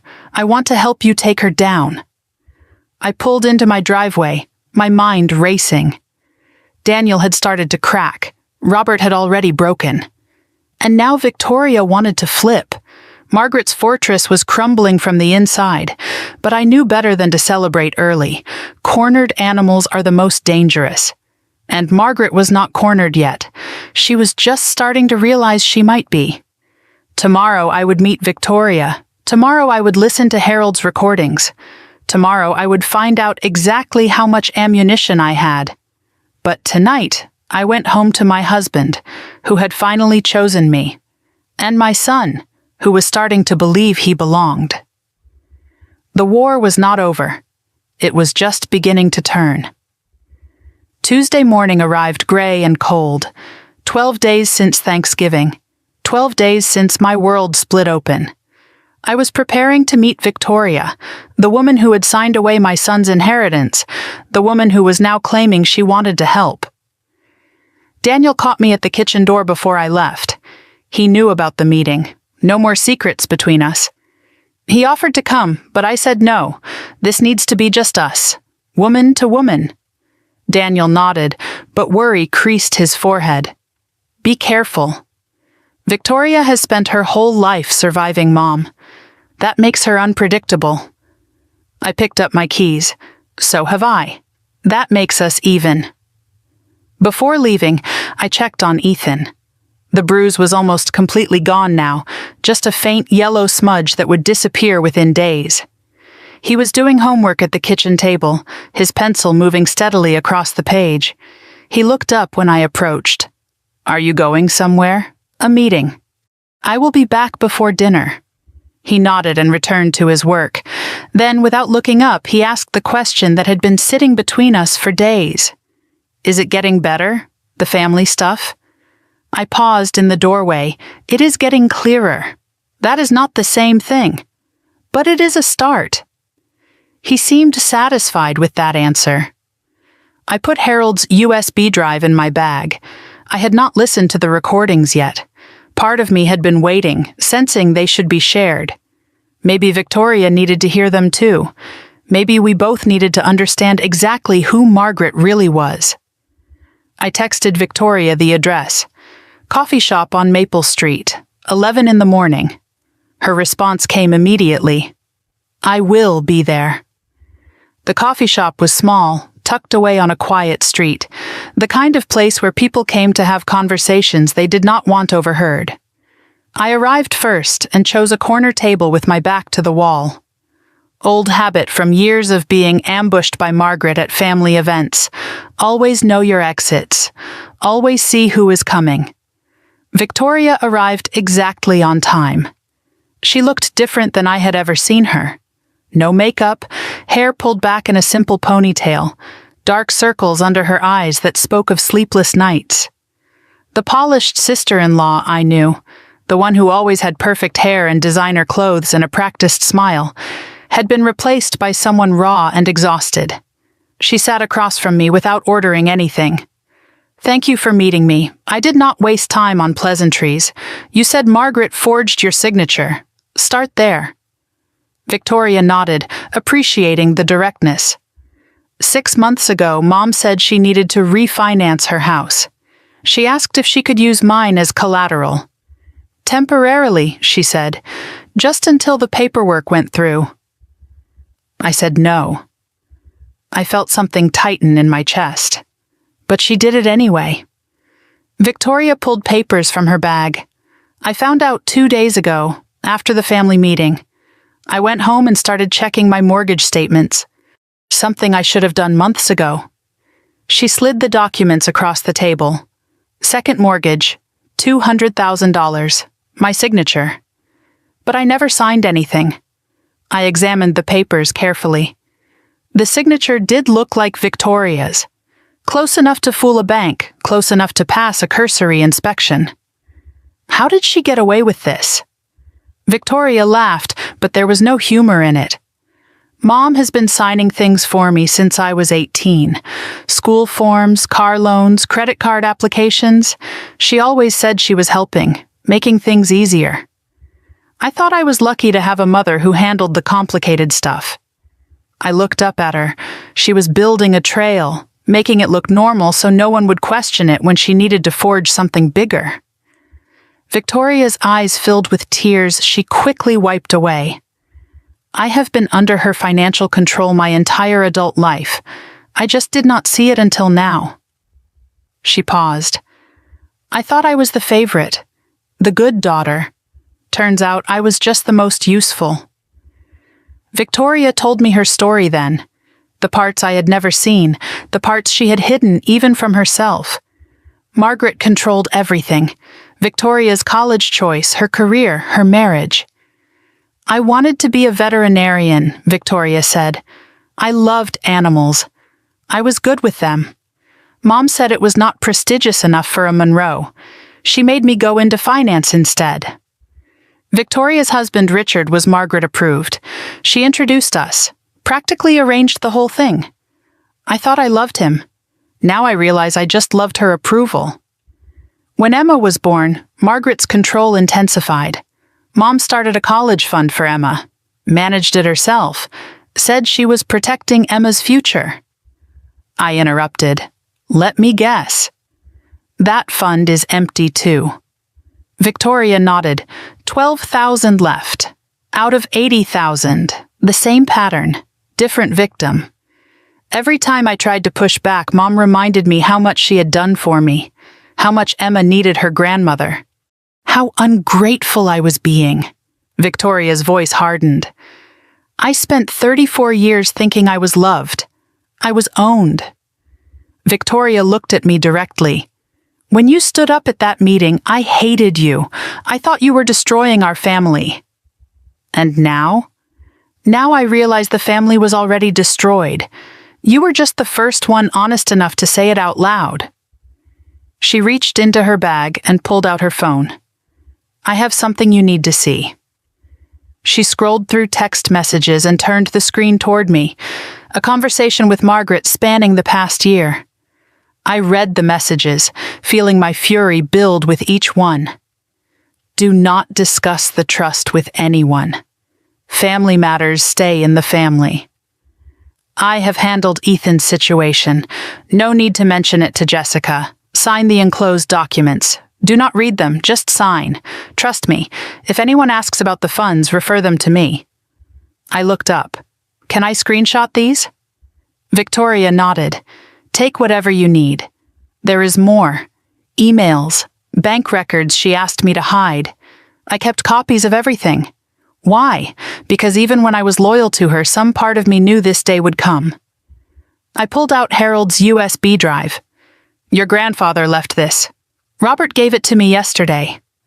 Victoria's eyes widened. Dad talked to you? He is done being silent. And apparently, so was Harold. Before he died, I explained the secondary trust, Harold's letter, the recordings. Victoria stared at the small drive. Recordings of what? I do not know. I have not listened yet. I thought maybe we should hear them together. Victoria hesitated, then nodded. Let us do it. We moved to my car for privacy. The coffee shop was too public for what we were about to hear. I plugged the USB into my laptop and navigated to the audio files. 3 recordings, dated 6 months before Harold's death. I clicked the first one. Harold's voice filled the car, thin but clear. I want to make sure Ethan is included in everything. Then Margaret's voice, sharp and dismissive. Harold, he is not even Daniel's biological child. Harold again. That does not matter to me. Margaret's tone hardened. It matters to the family legacy. We can't dilute the Monroe name with... Harold cut her off. With what, Margaret? With love? With a child who needs us? Margaret's response was cold. You are being sentimental. Harold's voice strengthened despite his illness. I am being decent. Something you have forgotten how to be. The recording ended. Victoria was pale. She knew. Even then, she was planning to remove him. I skipped to the third file, the one labeled Confrontation. Harold's voice was weaker now, closer to the end. I know what you are planning, Margaret, after I am gone. Margaret's dismissive laugh. You are imagining things. The medication is affecting your mind. Harold was not deterred. I am dying, not stupid. I have seen how you treat that boy. I have seen how you treat anyone who does not serve your purpose. Margaret's voice turned hard. Everything I do is for this family. Harold's response was immediate. No, everything you do is for control, and when I am gone, you will have no one left to stop you. A long pause. Then Margaret's voice, cold and clear. Then I suppose it is good you will not be around to see it. The recording ended. Silence filled the car. Victoria whispered. She knew he was dying. And she just waited. She waited for him to die so she could do whatever she wanted. We sat without speaking for a long moment. Victoria's hands were shaking. I spent my whole life trying to please her, and she is just empty inside. I shook my head. She is not empty. She is strategic. There is a difference. Victoria looked at me. How do you stay so calm? I am not calm. I am focused. There is a difference there, too. Victoria straightened in her seat, wiping her eyes. What do you need from me? Your testimony. In court. About the trust amendments, the texts, the forgery. Victoria's face paled. That means going against her publicly. Yes. She will try to destroy me. She has already been destroying you.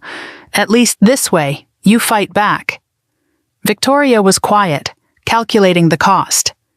Then something shifted in her expression. Emma needs to know her college fund was not stolen by a stranger. It was stolen by her grandmother. Is that a yes? It is a yes. All the way to court if that is what it takes. We shook hands. Formal, deliberate. A pact sealed. I am going to send everything to my lawyer today. The texts, the recordings, your mortgage documents. And then we wait for Margaret to realize she is surrounded. Victoria almost smiled. She is going to be furious. Good, furious people make mistakes. We exchanged phone numbers properly.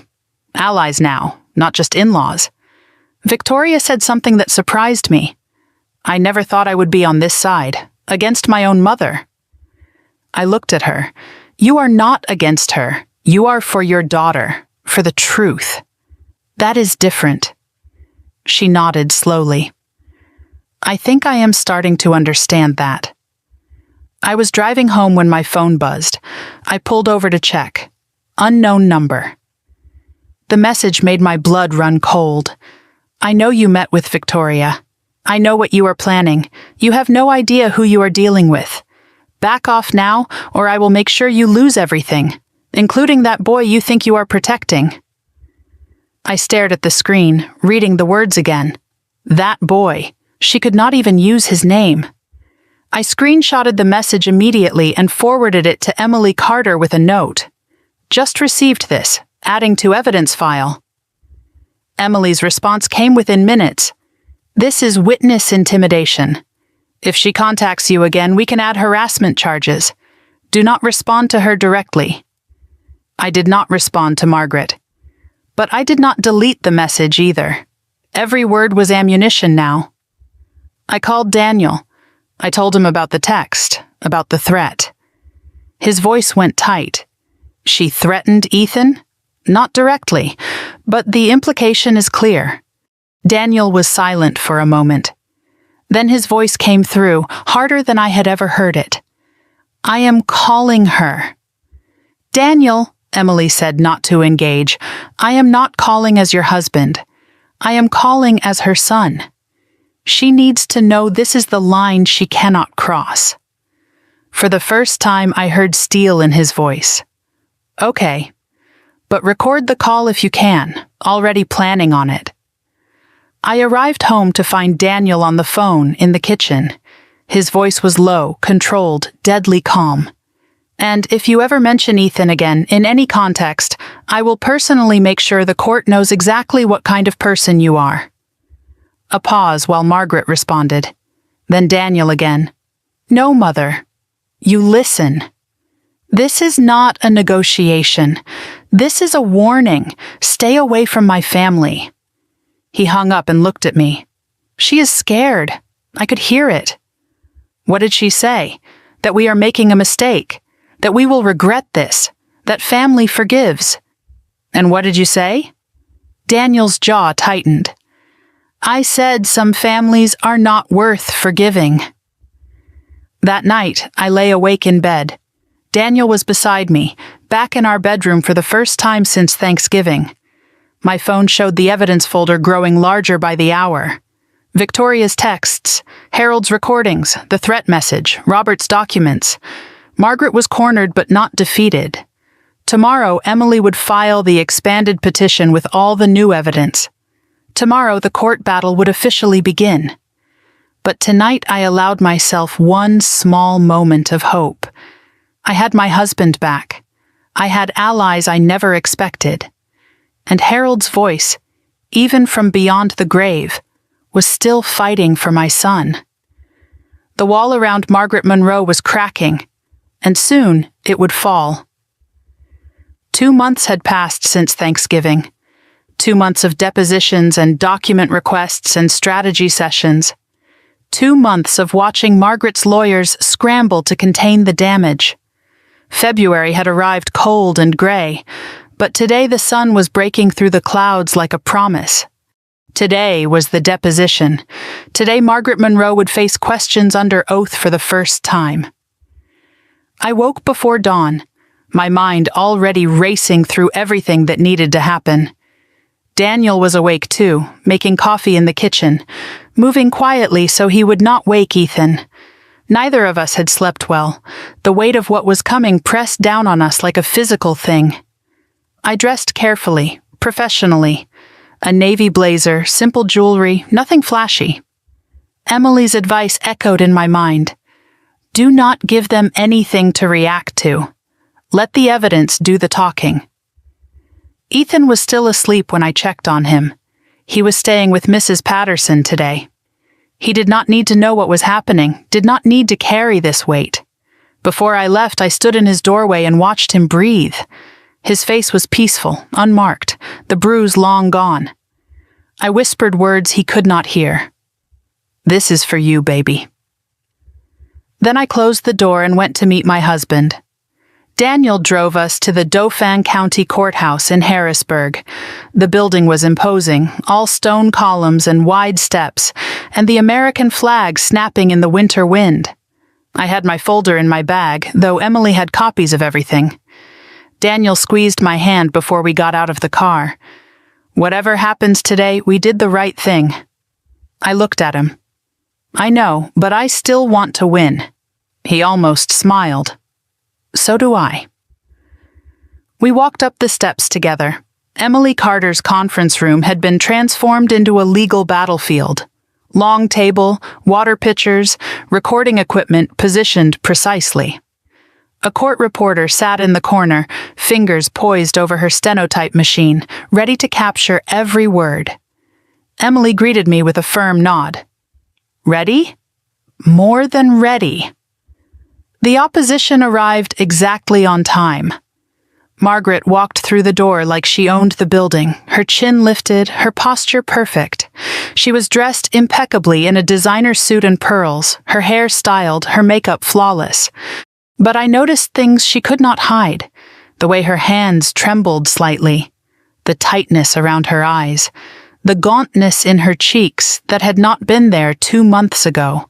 Her lawyer, Gerald Whitmore, walked beside her. Silver-haired, expensive, the kind of attorney who billed $500 an hour and looked it.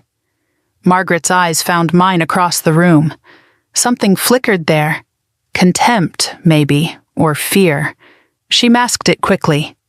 Jessica, I hope we can resolve this like adults. I did not respond.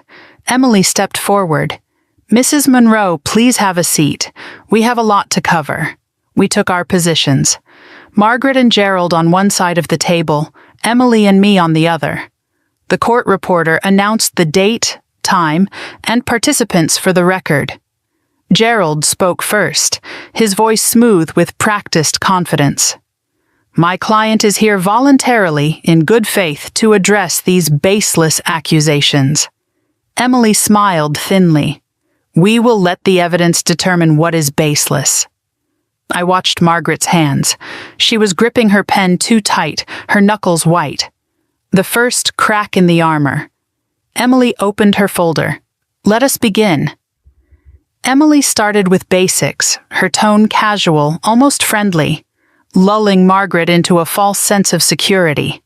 Mrs. Monroe, you were appointed trustee of the Harold Monroe Educational Trust in April 2023, correct? Margaret nodded. Yes. My late father-in-law trusted me to manage his legacy. And the original beneficiaries were Emma Monroe, Tyler Monroe, and Ethan Wilson Monroe? Margaret's jaw tightened almost imperceptibly. The original document had some irregularities. Emily did not miss a beat. Irregularities? Harold Monroe signed this document 6 months before his death. He was examined by his physician that same week and declared mentally competent. Are you suggesting he did not know what he was signing? Gerald interjected. My client is not qualified to speak to the deceased's mental state. Emily pivoted smoothly. Then, let us speak to actions. Mrs. Monroe, did you amend this trust 3 months after Harold's death? Margaret's voice was careful. I made necessary adjustments. Emily produced the amended trust document, sliding it across the table. This amendment removed Ethan Wilson Monroe from the beneficiary list. Can you explain why? Margaret's answer came too quickly, rehearsed. He was not an appropriate beneficiary. Based on what criteria? He is not a blood relative of the Monroe family. Emily's eyebrows rose. Interesting. Because the original trust contains no bloodline requirement. You added that language yourself. I was interpreting my father-in-law's true intentions. Were you? Emily produced another document. Because I have evidence suggesting otherwise. She slid Harold's handwritten notes across the table. These are Harold Monroe's personal notes from the month before he died. They have been verified by a handwriting expert. She read aloud. Ethan is to be included in all family provisions. Margaret will object. Do not let her win. Margaret's face went pale. Where did you get that? From someone who knew Harold's true intentions. Unlike you. Gerald raised his hand. This document has not been properly authenticated for these proceedings. Emily slid the handwriting expert's analysis across the table. It has been verified by a certified forensic document examiner. The report is attached. Gerald flipped through the pages, his expression tightening. Margaret looked at her lawyer, then back at Emily. The confidence was beginning to crack. Emily shifted to the financial evidence. Let us discuss how the trust funds were used. She produced bank statements, each transaction highlighted in yellow. $460,000 at Harold's death. $12,000 remaining as of last month. Can you explain the discrepancy? Margaret's voice stayed even. The funds were used for beneficiary purposes. $42,000 for Emma's tuition. But the school confirms tuition was $19,000. Where did the other $23,000 go? Administrative costs. Emily pulled out another document. This bank transfer shows $23,000 moved to your personal checking account 3 days after the tuition payment. Gerald tried to intervene. That could be reimbursement for legitimate expenses. Then where are the receipts? The trust requires documentation of all expenditures over $500. Silence. Emily continued, relentless. $35,000 for property maintenance. Here is the contractor's invoice for your kitchen renovation, paid directly from the trust account. The trust's property? Or your personal residence? Margaret's composure slipped. The property needed work. Your personal residence is not trust property, Mrs. Monroe. Emily let the silence stretch. $28,000 for a vehicle purchase. A Lexus SUV registered in your name, not the trust's name. Transportation was necessary for trust business. What trust business requires a personal luxury vehicle? Gerald's voice rose. My client does not need to justify every operational decision. Actually, as trustee, she absolutely does. That is what fiduciary duty means. Emily stood and walked slowly around the table. Let me be clear about what we have established. You removed a child from his grandfather's trust without legal authority. You spent 97% of the funds on personal expenses. You failed to provide required documentation or annual statements, and you concealed all of this from the beneficiary's guardians. Margaret's voice wavered. I was protecting the family. You were stealing from children, including your own grandchildren. Gerald spoke quickly. I need a moment with my client. Emily nodded. Of course, but we are not finished, not by a long way. During the 5-minute recess, I stepped into the hallway. My phone buzzed. Daniel, how is it going? I typed back. She is rattled. Emily has not even played the recordings yet. His response came immediately. Give her hell. I almost smiled. That is the plan. We reconvened. Margaret looked composed again. She had rallied during the break, rebuilt some of her walls. Gerald spoke first. My client acknowledges that some documentation was incomplete. She is willing to discuss remediation. Emily held up her hand. Before we discuss remediation, there is additional evidence to present. Gerald frowned. What evidence? Emily produced the USB drive, audio recordings made by Harold Monroe in the months before his death. Margaret's composure shattered. That is private. You cannot use that. Gerald jumped in. I object to any recordings obtained without proper consent. Emily's voice was calm. Pennsylvania is a one-party consent state. Harold was a party to these conversations. The recordings are fully admissible. She plugged the USB into a speaker system. Let us listen. Harold's voice filled the room, thin and weak, but unmistakably clear. I want to make sure Ethan is included in everything. Then Margaret's voice, sharp and dismissive. Harold, he is not even Daniel's biological child. Harold again. That does not matter to me. Margaret's recorded words cut like a knife. It matters to the family legacy. We cannot dilute the Monroe name with people who do not belong. Harold's response was firm. With what, Margaret? With love? With a child who needs us? The recording ended. I watched Margaret's face, white as paper. Gerald was scribbling notes furiously. Emily spoke. There is one more. She played the third recording. Harold's voice, weaker now. I know what you are planning, Margaret. After I am gone. Margaret's dismissive laugh. You are imagining things. The medication is affecting your mind. Harold was not deterred. I am dying, not stupid. I have seen how you treat that boy. I have seen how you treat anyone who does not serve your purpose. A pause. Then Margaret's voice, cold and final. Then I suppose it is good you will not be around to see it. The recording ended. The silence in the room was absolute. The court reporter had stopped typing, frozen. Margaret's hands were shaking visibly now. Gerald cleared his throat. I need to confer with my client, privately, now. Before they could stand, the conference room door opened. Robert Monroe stepped inside. He looked older than I had ever seen him, but somehow stronger too. Margaret's face contorted. Robert, what are you doing here? He did not look at her. Something I should have done years ago. He turned to Emily.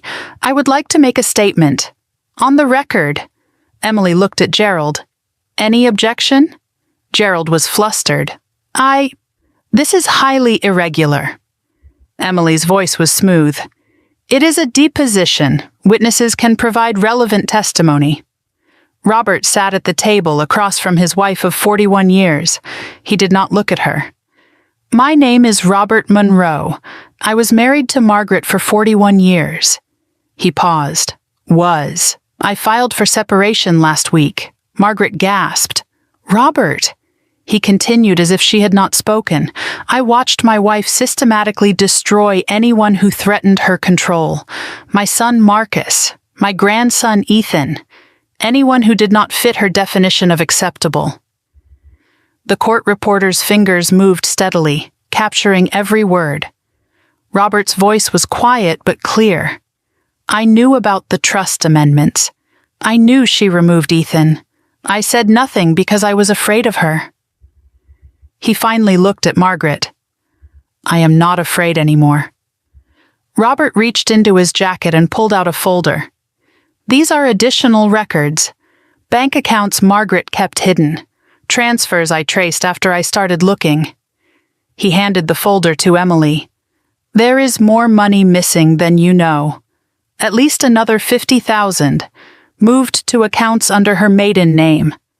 Margaret's voice was shrill. You are lying.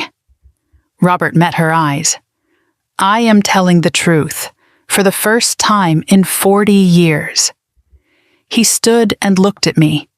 I am sorry I did not do this sooner. Harold would have wanted me to. He walked out without looking back at his wife. The door clicked shut behind him. The room was silent. Margaret was trembling, rage or fear or both distorting her features. Gerald whispered urgently in her ear. Emily calmly added Robert's documents to her evidence folder. I think we have enough for today. Unless Mrs. Monroe would like to revise any of her earlier statements? Margaret's voice was hoarse. I want to speak to my lawyer. Alone, Emily nodded. Of course, we will resume tomorrow. Outside the conference room, Emily and I walked to her office. She closed the door behind us. That went better than expected. I shook my head, Robert filing for separation. I did not know, neither did I. But it does not matter. What matters is that Margaret's defense just collapsed. I looked at the folder of evidence, thicker now than when we started. What happens now? Emily's smile was thin but satisfied. Now we push for settlement, or we go to trial and bury her. I drove home as the sun set, painting the winter sky in shades of orange and pink. My phone buzzed. Victoria. I checked the message at a red light. Mom just called me screaming. She knows Dad left her. She is blaming you for everything, I typed back. Let her blame. It does not change the facts. Victoria's response came quickly. She is not going to give up. She is talking about counter-suing, claiming elder abuse, saying Dad was manipulated. I put the phone down and focused on the road. Of course Margaret would not go quietly. Of course she would fight back with lies and accusations. But desperate moves were sloppy moves, and every lie Margaret told now was one more lie I could prove. Tomorrow we would resume. Tomorrow, Margaret would face more questions she could not answer. But tonight, I allowed myself to believe that the end was finally in sight. I arrived home after the deposition emotionally drained in ways I had not expected. The house was warm and lit, the smell of something cooking drifting from the kitchen. Daniel had made dinner. Ethan was already in bed, worn out from a day of playing at Mrs. Patterson's house. Daniel met me at the door, his face searching mine for answers. How bad was it? I set down my bag. For her, devastating. I told him everything. The financial evidence laid out in undeniable detail. Margaret's fumbling explanations that explained nothing. The recordings of Harold's voice filling the conference room, stripping away every pretense Margaret had built. Victoria's testimony confirmed for the official record. And then Robert's appearance. His quiet devastation of everything Margaret thought she had secured. Daniel listened without interrupting, his expression cycling through shock, shame, and something that looked almost like relief. When I finished, he sat heavily on the couch. Dad filed for separation? I sat beside him. Last week. He did not tell anyone. Daniel stared at the carpet. 41 years. And he finally walked away. I reached for his hand. He said he was tired of being afraid. Daniel's voice was quiet. I know the feeling. We sat in silence for a moment, processing everything that had happened. Then I remembered. There was one file on the USB I had not opened. The audio recordings had been played at the deposition, but there was also a video file. I had noticed it when I first looked through the contents, but something made me save it. It felt private somehow, meant for a different moment than a legal proceeding. There is something else, I told Daniel. Harold left a video. He looked up sharply. A video? I have not watched it. I thought maybe we should watch it together. We sat at the kitchen table with the laptop between us. I plugged in the USB and navigated to the video file. The thumbnail showed Harold, thin and pale but alert. The file was dated 3 weeks before his death. Daniel's hand found mine under the table. His grip was tight. I clicked play. Harold's face filled the screen. He was sitting in his study, the room I remembered from our hospital visits. Books lined the shelves behind him, and he sat in the old leather chair that had always seemed to swallow him. His voice was weak but steady. If you are reading this, I am gone. And if Robert gave you this file, it means Margaret did exactly what I feared she would do. Daniel's breath caught beside me. Harold continued, his eyes seeming to look directly at us through the camera. I am recording this because I know my wife. I have known her for over 60 years. And I have watched her destroy anyone who does not serve her vision of what this family should be. Harold shifted in his chair, the movement clearly painful. Margaret was not always like this. Or maybe she was, and I was too young and too in love to see it. But over the years, I watched her push away anyone who threatened her control. My son Marcus, my grandson Tyler's mother, and now little Ethan. He paused and coughed, a harsh sound that spoke of his failing body. I tried to protect them all. I failed with Marcus. I was too weak to stand up to her then. But I will not fail, Ethan. I felt tears on my cheeks. Beside me, Daniel was crying openly, his shoulders shaking with silent sobs. Harold leaned forward in his chair, his expression intensifying. In my will, I included a clause Margaret does not know about. If she violates her fiduciary duty, if she removes any beneficiary without legal cause or misuses the funds for personal gain, all remaining trust assets transfer automatically to an independent trustee. He smiled slightly. That trustee is Jessica. Robert has the documents. My hand flew to my mouth. I knew about the secondary trust, the $50,000 Harold had set aside. But this was different. This was the entire original trust, automatically transferred to my control because of Margaret's violations. Harold had set a trap that Margaret had walked directly into. Margaret thought she could wait me out, Harold said. She thought once I was gone, she could do whatever she wanted. She was wrong. The video continued. Harold's expression softened, and when he spoke again, his voice was gentler. Daniel, if you are watching this, I am sorry. I am sorry I did not protect you better from your mother. I am sorry I let fear keep me silent for so long. Daniel made a sound beside me, half sob, half something else. Harold went on. You were always the gentle one, the peacemaker. But sometimes peace is not possible, son. Sometimes you have to fight for what is right, even when it hurts. He paused. I hope you have found the courage I never had. I hope you have chosen Jessica and Ethan over your mother's approval. If you have, I am proud of you. Daniel covered his face with his hands, his whole body shaking. I put my arm around him, but did not speak. This moment belonged to him and his grandfather. Harold's eyes seemed to look directly at me through the screen. Jessica, I knew from the moment I met you that you were different. You did not care about the Monroe name or the Monroe money. You just loved my grandson. I wiped my eyes, trying to see through the tears.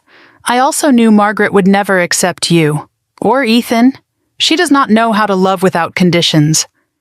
Harold's voice strengthened. But you do. That is why I am trusting you with my legacy, not the money. That is just paper. My legacy is making sure the children in this family know they are loved. All of them. Equally.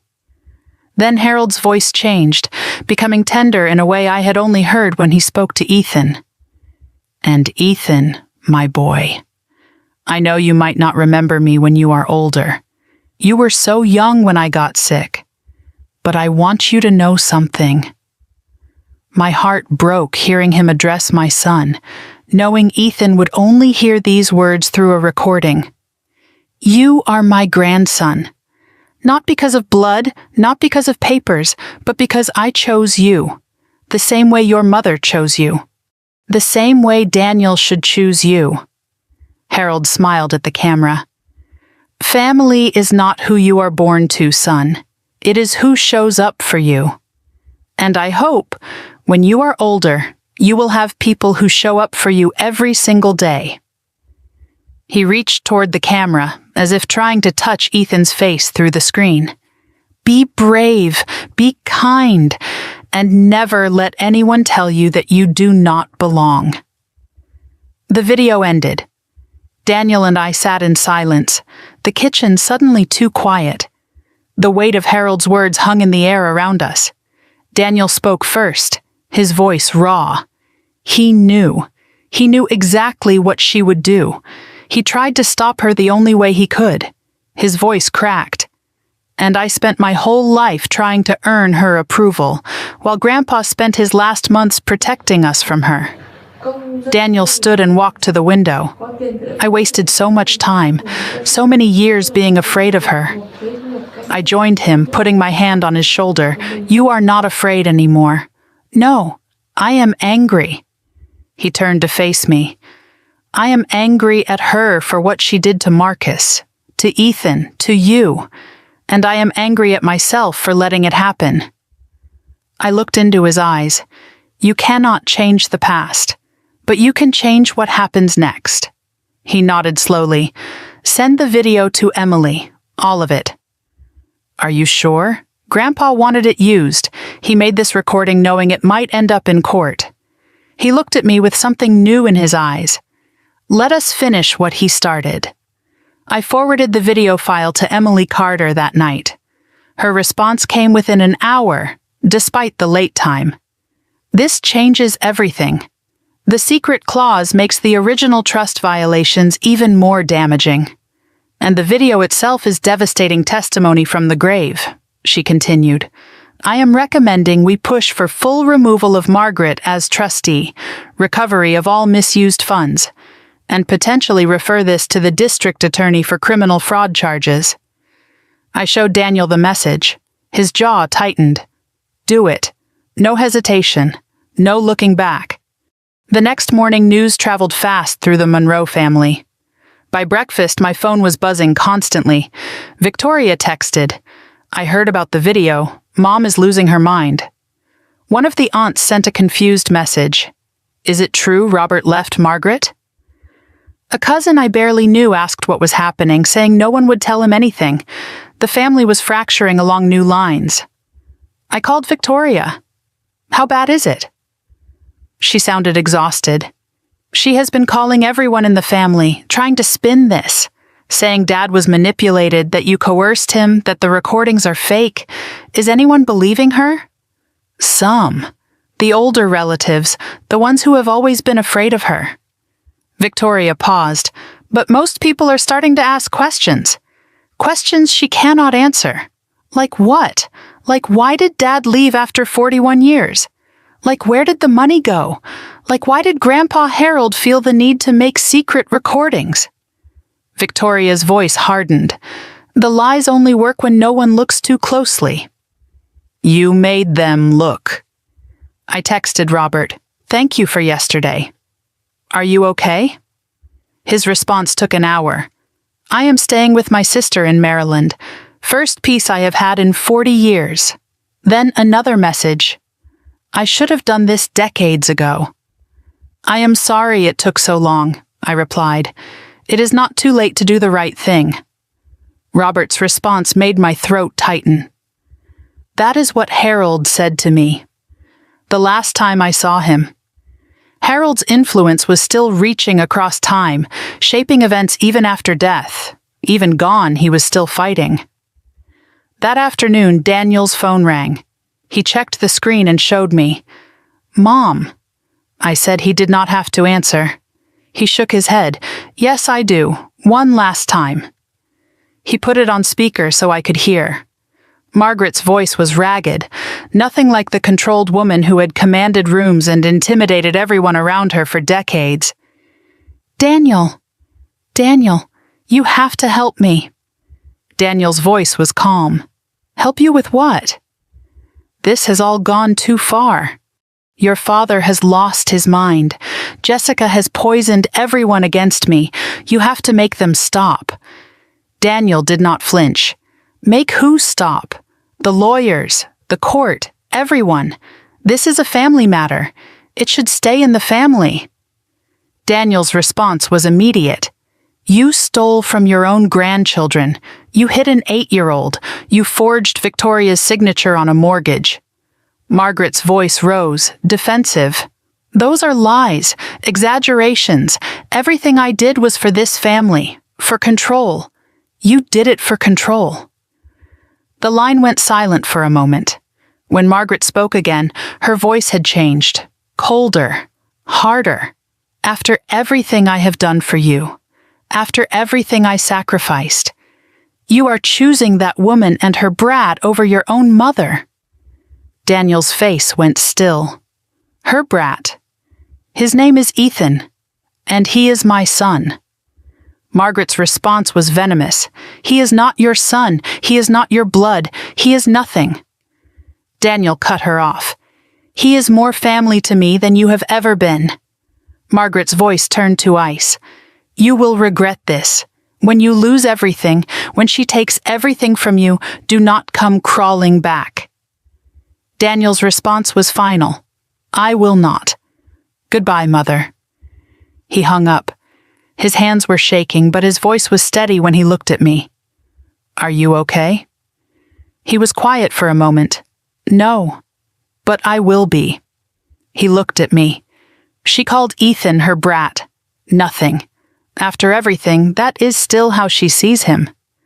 I touched his arm. "Now you know for sure. I always knew. I just did not want to admit it." Later that evening, Ethan came home from school. He dropped his backpack and looked at us sitting together on the couch. "Is everything okay? You both look weird." Daniel laughed, a real laugh, the first in months. "We are okay, buddy. Better than okay." Ethan looked suspicious. "Did something happen?"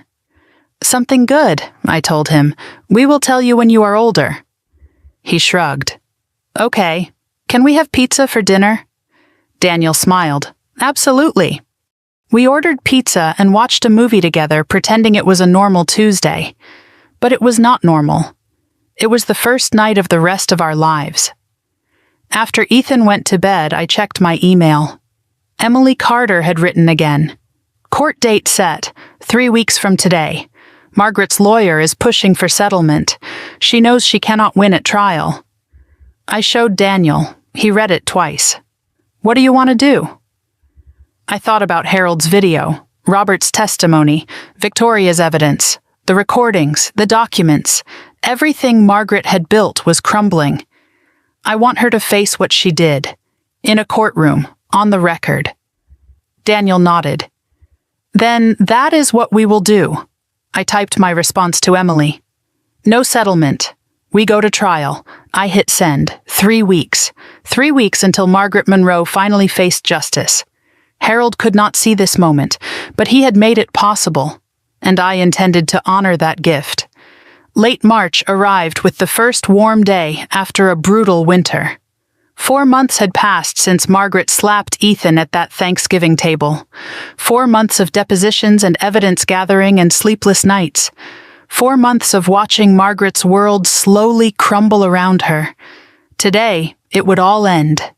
Today was the trial. I woke before dawn, my eyes opening to darkness, my mind already racing through everything that needed to happen. Daniel was awake beside me, staring at the ceiling. Neither of us had slept well. We got up without speaking and moved through the house like ghosts, making coffee, checking documents, preparing for war. Ethan was staying with Mrs. Patterson. He did not need to see this. He did not need to carry this weight. Before I left, I stood in his doorway one last time. He was still asleep, his face peaceful in the early morning light. I thought about everything that had brought us to this moment. The slap, the silence, the discovery of the stolen inheritance. Harold's voice reaching across death to protect the grandson he had chosen to love.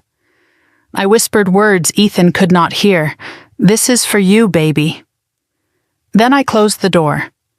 Daniel drove us to the Dauphin County Courthouse in Harrisburg. The building loomed against the morning sky, all stone columns and wide steps and American flags snapping in the spring breeze. I had my folder in my bag, though Emily had copies of everything. We parked and sat for a moment, neither of us moving. Daniel squeezed my hand. Whatever happens today, we did the right thing. I looked at him.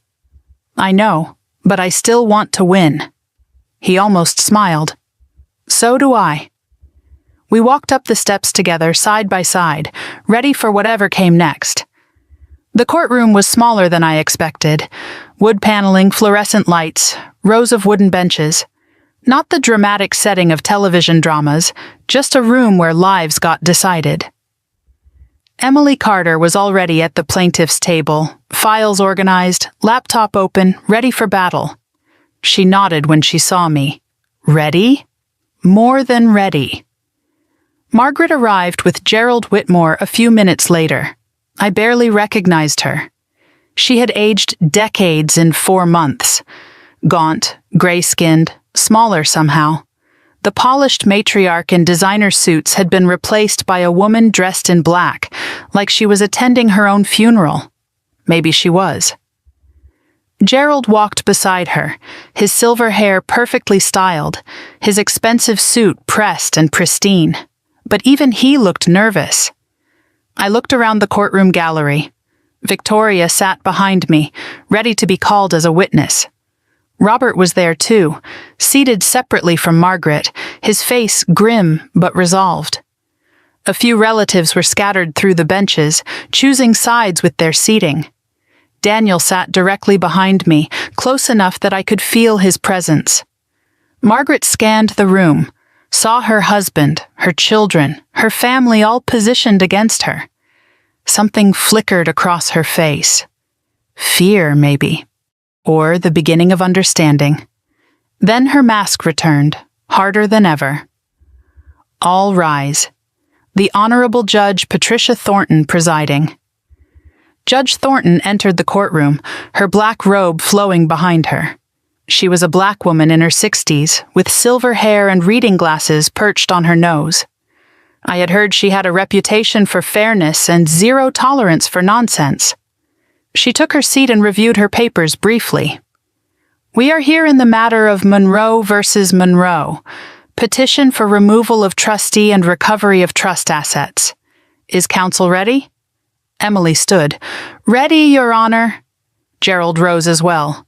"Ready, Your Honor." Judge Thornton nodded. "Then let us begin." Emily's opening was precise and devastating.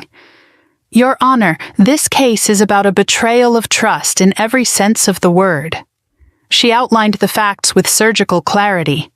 Harold Monroe created a trust for his grandchildren's education. Margaret Monroe was appointed temporary trustee. Within months of Harold's death, Margaret removed one beneficiary, spent 97% of the funds on personal expenses, and concealed these actions from the other beneficiaries' guardians. Emily paused, letting the words sink in. "This is not a family disagreement. This is fraud, and we have the evidence to prove it." The documentary evidence came next. Emily presented each document methodically, building her case like a brick wall. The original trust with all 3 beneficiaries listed. The amended trust with Ethan's name removed. Harold's handwritten notes explicitly including Ethan. Bank statements showing personal expenditures. Contractor invoices matching trust withdrawals. Vehicle registration in Margaret's personal name. Each document was entered into evidence, each one another nail in Margaret's coffin. Gerald objected occasionally. Hearsay, relevance, improper foundation. Judge Thornton overruled most of them. The paper trail was damning and undeniable. Emily called Victoria Monroe to the stand. Victoria walked past her mother without looking at her, her face pale but determined. She was sworn in and took her seat. Emily approached. "Ms. Monroe, did you witness the amendment to the Harold Monroe Educational Trust?" "Yes." "Can you describe the circumstances?" Victoria took a breath. "My mother presented documents for me to sign. She said it was routine paperwork. She told me not to read it, just to sign and trust her." "Did you read it?" "No, I trusted my mother." Emily let the silence stretch. "Do you regret that now?" Victoria looked at Margaret for the first time since taking the stand. "More than I can say." Gerald's cross-examination tried to paint Victoria as a disgruntled daughter seeking revenge. It did not land. Her testimony was too specific, too painful to be manufactured. When she stepped down, her eyes met mine briefly. A small nod of solidarity. "We were in this together now." Emily addressed the judge. "Your Honor, I would like to introduce audio recordings made by Harold Monroe before his death." Gerald objected immediately. These recordings were made without my client's knowledge. Emily's response was calm. "Pennsylvania is a one-party consent state. Harold Monroe was a party to these conversations. The recordings are admissible." Judge Thornton considered for a moment. "Objection overruled. You may proceed." Emily set up the audio system. The courtroom went quiet. Then Harold's voice filled the room, thin and weak but unmistakably clear. "I want to make sure Ethan is included in everything." Margaret's recorded voice responded, sharp and dismissive. "Harold, he is not even Daniel's biological child." Harold again. "That does not matter to me." Margaret's words cut through the courtroom. "It matters to the family legacy. We cannot dilute the Monroe name with people who do not belong." Harold's response was firm. "With what, Margaret? With love? With a child who needs us?" The recording ended. Judge Thornton's expression was unreadable, but she made a note on her pad. I watched Margaret. White as paper. Gerald was scribbling furiously. Emily spoke again. "One more recording, Your Honor." She played the final file. Harold's voice, weaker now. "I know what you are planning, Margaret. After I am gone." Margaret's dismissive laugh. You are imagining things. The medication is affecting your mind. Harold was not deterred. I am dying, not stupid. I have seen how you treat that boy. I have seen how you treat anyone who does not serve your purpose. A pause. Then Margaret's voice, cold and final. Then I suppose it is good you will not be around to see it. The recording ended. A murmur rippled through the gallery. Judge Thornton removed her glasses and looked directly at Margaret. Margaret stared straight ahead, jaw clenched, hands trembling in her lap. Then Emily played the video. Harold's face appeared on a screen mounted on the courtroom wall, his voice explaining Margaret's expected betrayal. His messages to Daniel, to me, to Ethan. When he said, "Family is not who you are born to, it is who shows up for you," I heard someone in the gallery sob. It might have been Robert. Gerald called Margaret to testify in her own defense. She walked to the stand slowly, the confident stride from the deposition completely gone. She was sworn in and sat down, her hands folded in her lap. Gerald led her through prepared testimony. She was protecting the family's interests. Harold was confused in his final months. The amendments were necessary corrections. The expenditures were legitimate trust business. Her voice was controlled, rehearsed. But her eyes kept darting to the evidence folders on Emily's table. Emily approached for cross-examination. Mrs. Monroe, you testified that Harold was confused, but he managed to make detailed recordings, write clear notes, and establish a secondary trust with specific provisions. Does that sound confused to you? Margaret's answer came too quickly. He had good days and bad days. Emily nodded. These recordings span several weeks. A lot of good days. Margaret did not respond. Emily continued. You also testified that you were protecting family interests. Whose interests were protected when you renovated your kitchen with trust funds? Margaret's voice tightened. The property needed maintenance. Your personal residence is not trust property, Mrs. Monroe. Emily stepped closer. Let me ask you directly. Why did you remove Ethan Wilson Monroe from the trust? Margaret's composure finally cracked. Because he is not a Monroe. Harold included him specifically. Harold was wrong. Emily's voice was soft, almost gentle. Wrong to love his grandson? Margaret's voice rose, something breaking loose inside her. That boy is not his grandson. He is not Daniel's son. He is not family. He is nothing but a reminder that my son married beneath him. She stopped, realizing what she had said. The courtroom was frozen. Judge Thornton leaned forward. Mrs. Monroe, are you stating that you removed a beneficiary based on personal prejudice rather than any legal or fiduciary concern? Margaret looked at her lawyer, then back at the judge. Her voice was barely audible. I was protecting the family. Judge Thornton's expression was ice. That is not what I asked. Margaret did not answer. Gerald's closing argument was brief and defensive, full of appeals to family privacy and reconciliation. It sounded hollow after what the courtroom had just witnessed. Emily's closing was surgical. Harold Monroe created a trust to protect his grandchildren, all of them. Margaret Monroe violated that trust legally, financially, and morally. She stole from children. She lied under oath.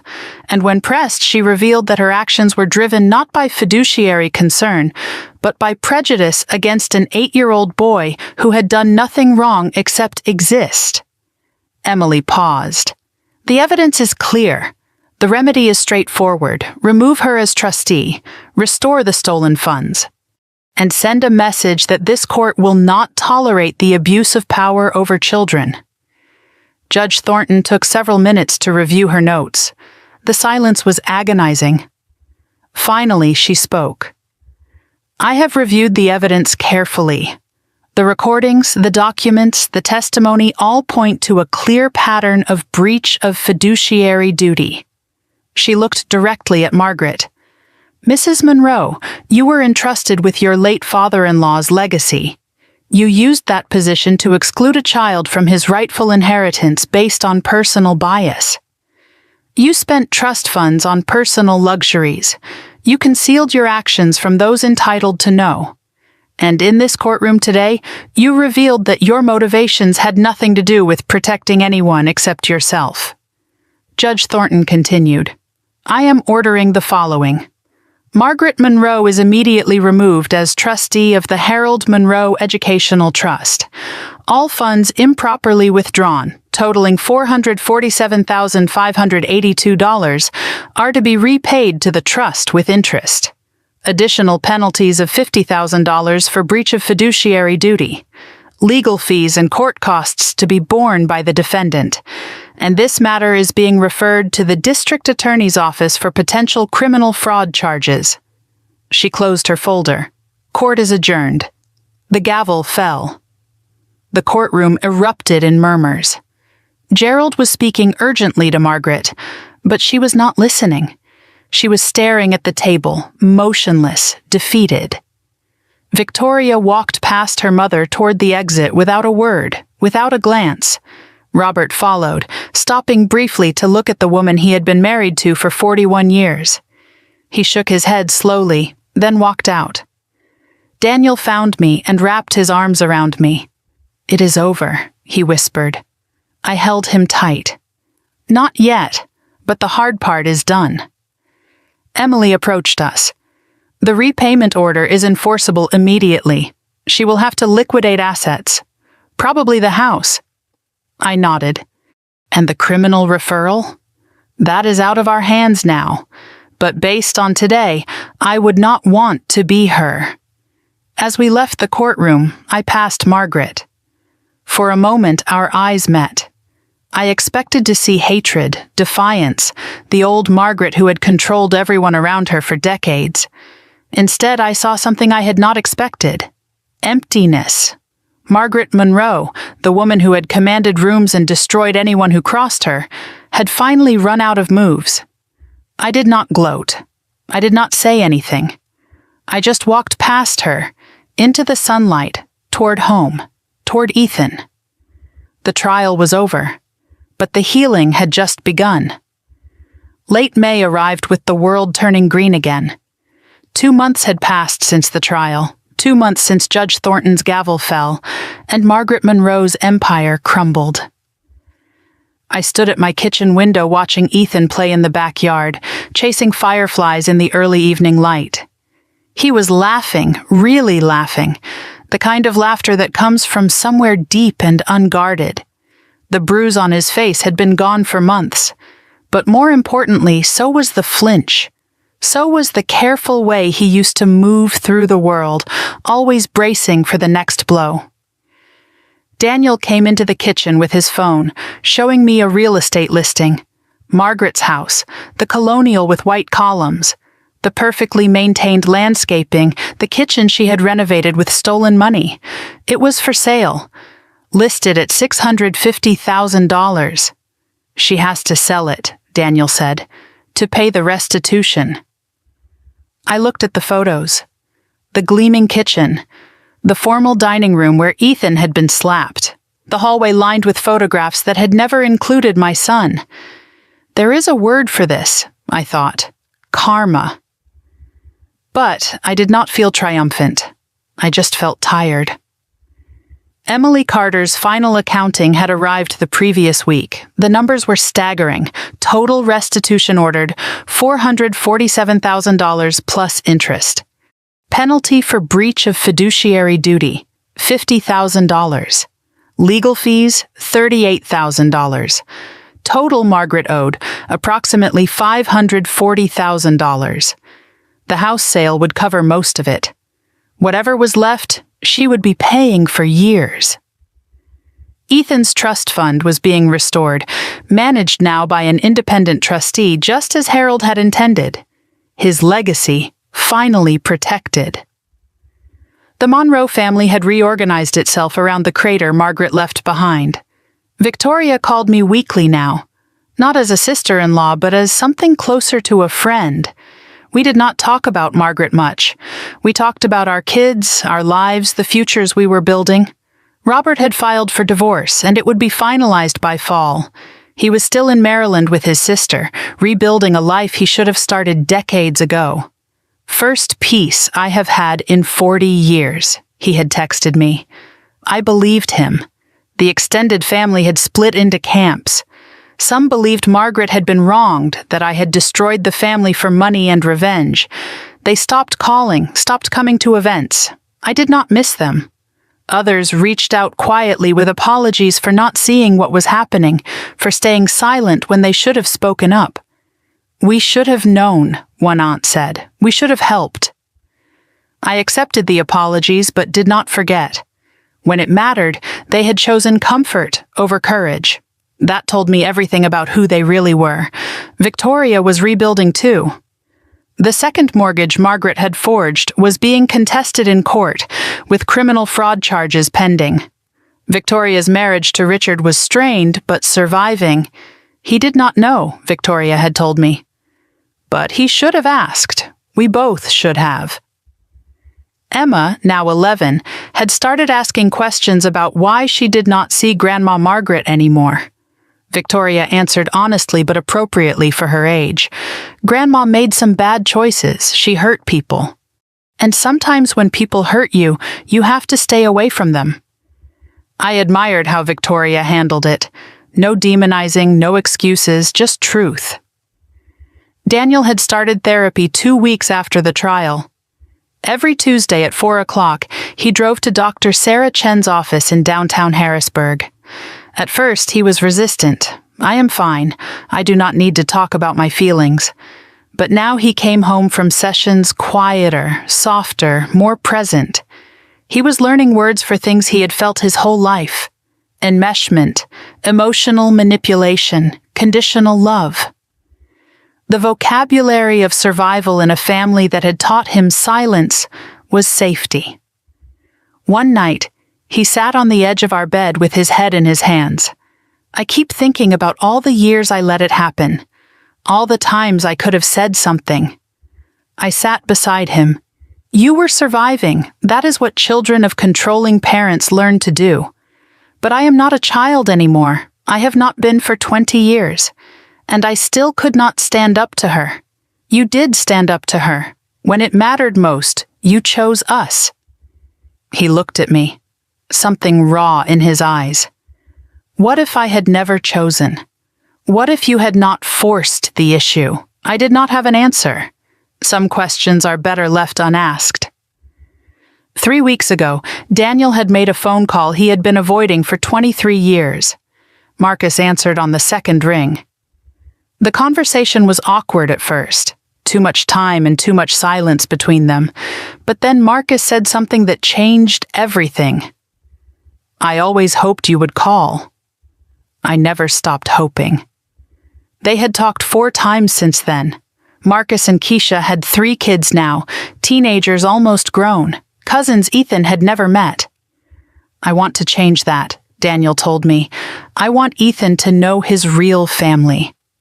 Then let us make it happen, I said. We were planning a trip to Chicago for the summer. A family reunion 23 years overdue. The biggest change was in Daniel's relationship with Ethan. He was present now in ways he had not been before. Homework help every evening, bedtime stories read in funny voices, weekend adventures to parks and museums and anywhere Ethan wanted to go. Last Saturday, they built a birdhouse together. It was crooked and imperfect and absolutely beautiful. Ethan kept it on his windowsill. Dad made this with me, he told everyone who visited. Daniel teared up every time he heard it. Ethan had been seeing a child therapist too. Dr. Williams specialized in family trauma, and the sessions were play-based, gentle, effective. I did not know everything they discussed. That was Ethan's space. But I saw the results. He slept through the night now. No more nightmares about being pushed, about falling, about voices telling him he did not belong. He was louder than he used to be. He took up space, stated opinions, disagreed openly. Last week he argued with me about bedtime for 15 minutes. I let him win. Not because he was right, but because watching him advocate for himself felt like victory. The question he used to ask, the one that haunted me, had stopped. Am I real family? One evening, I realized I could not remember the last time he had said it. I asked him gently, "Ethan, do you know you are part of this family? Really know it?" He looked at me like the question was strange. "Of course, Mom. You are my family. Dad is my family. That is how it works." So simple, so obvious to him now. The doubt Margaret had planted had withered and died. In its place, something stronger had grown. There was a new photo on the refrigerator. Taken last month at a picnic in the park, me, Daniel, Ethan, all laughing at something off camera. Ethan had put it there himself. "That is us," he said when he taped it up. "That is our family. No one questioned it. No one needed to." A Tuesday afternoon in early June. Daniel was at therapy, Ethan at a friend's house. I was alone when the doorbell rang. I checked the peephole and my stomach dropped.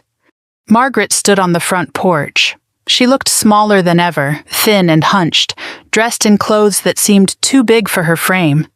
She was holding something, a small wrapped package. I opened the door but did not invite her in.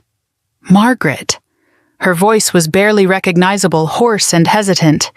"Jessica, please, I just want to talk. We do not have anything to talk about." She held up the package. "It is for Ethan. A birthday present. His birthday was last week, was it not?" I did not confirm or deny. "I just want to see him," she continued. "Just for a minute. To apologize." I studied the woman in front of me. 6 months ago, she had commanded rooms, controlled lives, terrified her own children into submission. Now she was begging on a doorstep, clutching a gift no one had asked for. Her eyes filled with tears. "I know I made mistakes. I know I hurt people, but I am still his grandmother." My response was immediate. "No, you are not." She flinched. "Jessica, please. You slapped him. You called him nothing. You stole his inheritance. You spent 3 years treating him like he was invisible." My voice was steady, calm, absolute. "You had years to be his grandmother. You chose cruelty instead." Margaret's voice cracked. "I can change. People change. Maybe. But you do not get to practice that change on my son." I took the package from her hands. "I will give this to him, but you will not." Her face crumpled. "When can I see him?" I met her eyes. "You cannot. Not now. Maybe not ever. You are punishing me. No, I am protecting him. There is a difference." I stepped back. "Goodbye, Margaret." I closed the door. Through the wood, I could hear her crying on the porch. I did not open it again. I stood in my hallway, in my home, and let her grief wash over me without touching me. Some people deserved second chances. Some people had used up all their chances long ago. Margaret Monroe had made her choices. These were the consequences. After she left, I sat with the small package. I opened it carefully. Inside was a children's book about families. The inscription read, "To Ethan. Family is everything. Love, Grandma Margaret." I stared at the words for a long time. Even now, even after everything, she did not understand. Family was not everything. Family was only worth what it gave. Love, safety, acceptance. Margaret had given none of those things, and now she wondered why she was outside looking in. I considered throwing the book away.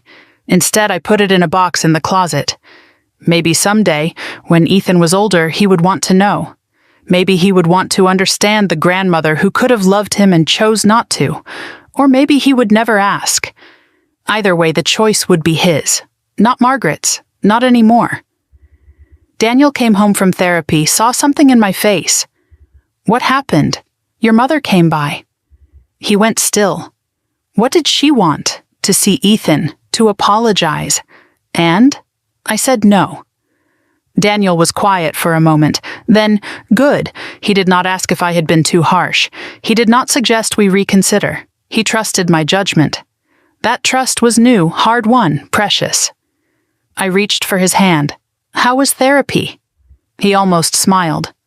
Progress. Slow, but progress. That is all we can ask for.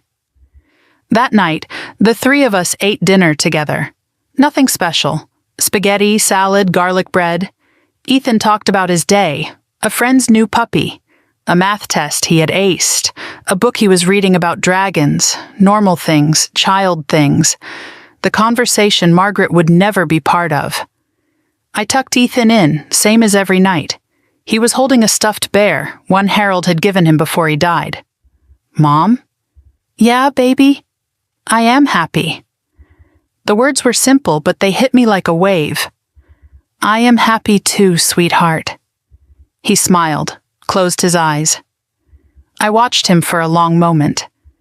Then I turned off the light. Later, I stood at the kitchen window again. The backyard was dark now, fireflies blinking in the shadows. My phone buzzed, a text from Victoria. Mom is moving. She found an apartment across town. Small, no yard. I read it twice. The colonial house with white columns gone. The matriarch's throne dissolved. Margaret Monroe, downsized to a small apartment, alone. Justice was not always loud. Sometimes it was quiet. A slow fade from power to nothing. I did not respond to the text. I just stood in my kitchen, in my home, with my family asleep upstairs. And for the first time in a very long time, I felt completely at peace. Thanksgiving morning, 1 year to the day since everything changed. I woke to the smell of coffee and the sound of laughter drifting up from downstairs. For a moment, I lay still in bed, just listening. Daniel's voice, warm and teasing. Ethan's giggle, high and bright. The clatter of pans and the sizzle of something cooking. This is what peace sounds like, I thought. This is what we fought for. 1 year ago, I woke up dreading the day. Margaret's house, the tension, the careful navigation of Ethan through hostile territory, the constant vigilance, the smile that never quite reached my eyes. Now I woke in my own home, preparing to host my own Thanksgiving. No eggshells to walk on, no performances to give, just family, the real kind. I came downstairs to find the kitchen in controlled chaos. Daniel was standing over the stove, attempting to baste a turkey that was definitely larger than he had expected. It was the first turkey he had ever cooked, and he was treating it like a military operation. Ethan was helping by eating raw vegetables meant for the salad, one carrot stick at a time. The dining table was visible through the doorway, set for 12 people. More people than we had ever hosted, more family than I had ever expected to have. Mom, Ethan spotted me and pointed accusingly at Daniel. Dad almost burned the rolls. Daniel protested without looking up from the turkey. They are golden. That is different from burned. I laughed, a real laugh, the kind that comes from somewhere deep. Let me see these golden rolls. The rolls were fine. Maybe a little dark on the edges, but fine. Daniel had been cooking since 5 a.m, determined to make this day perfect. I put my hand on his shoulder. You are doing great. He smiled, some of the tension leaving his face. I have no idea what I am doing, neither do I. But we are figuring it out together. The doorbell rang at 2 o'clock. First to arrive were Victoria, Richard, and Emma. Emma was 11 now, taller than I remembered, carrying a pie she had helped bake. She ran to hug Ethan the moment she saw him. Cousins who had become friends over the past year, connected now by something stronger than blood. Victoria embraced me in the doorway. The house smells amazing. I laughed. Daniel has been cooking since dawn. I am afraid to look in the kitchen. She grinned. At least he is trying. Richard still thinks cooking means ordering takeout. The easy warmth between us still surprised me sometimes.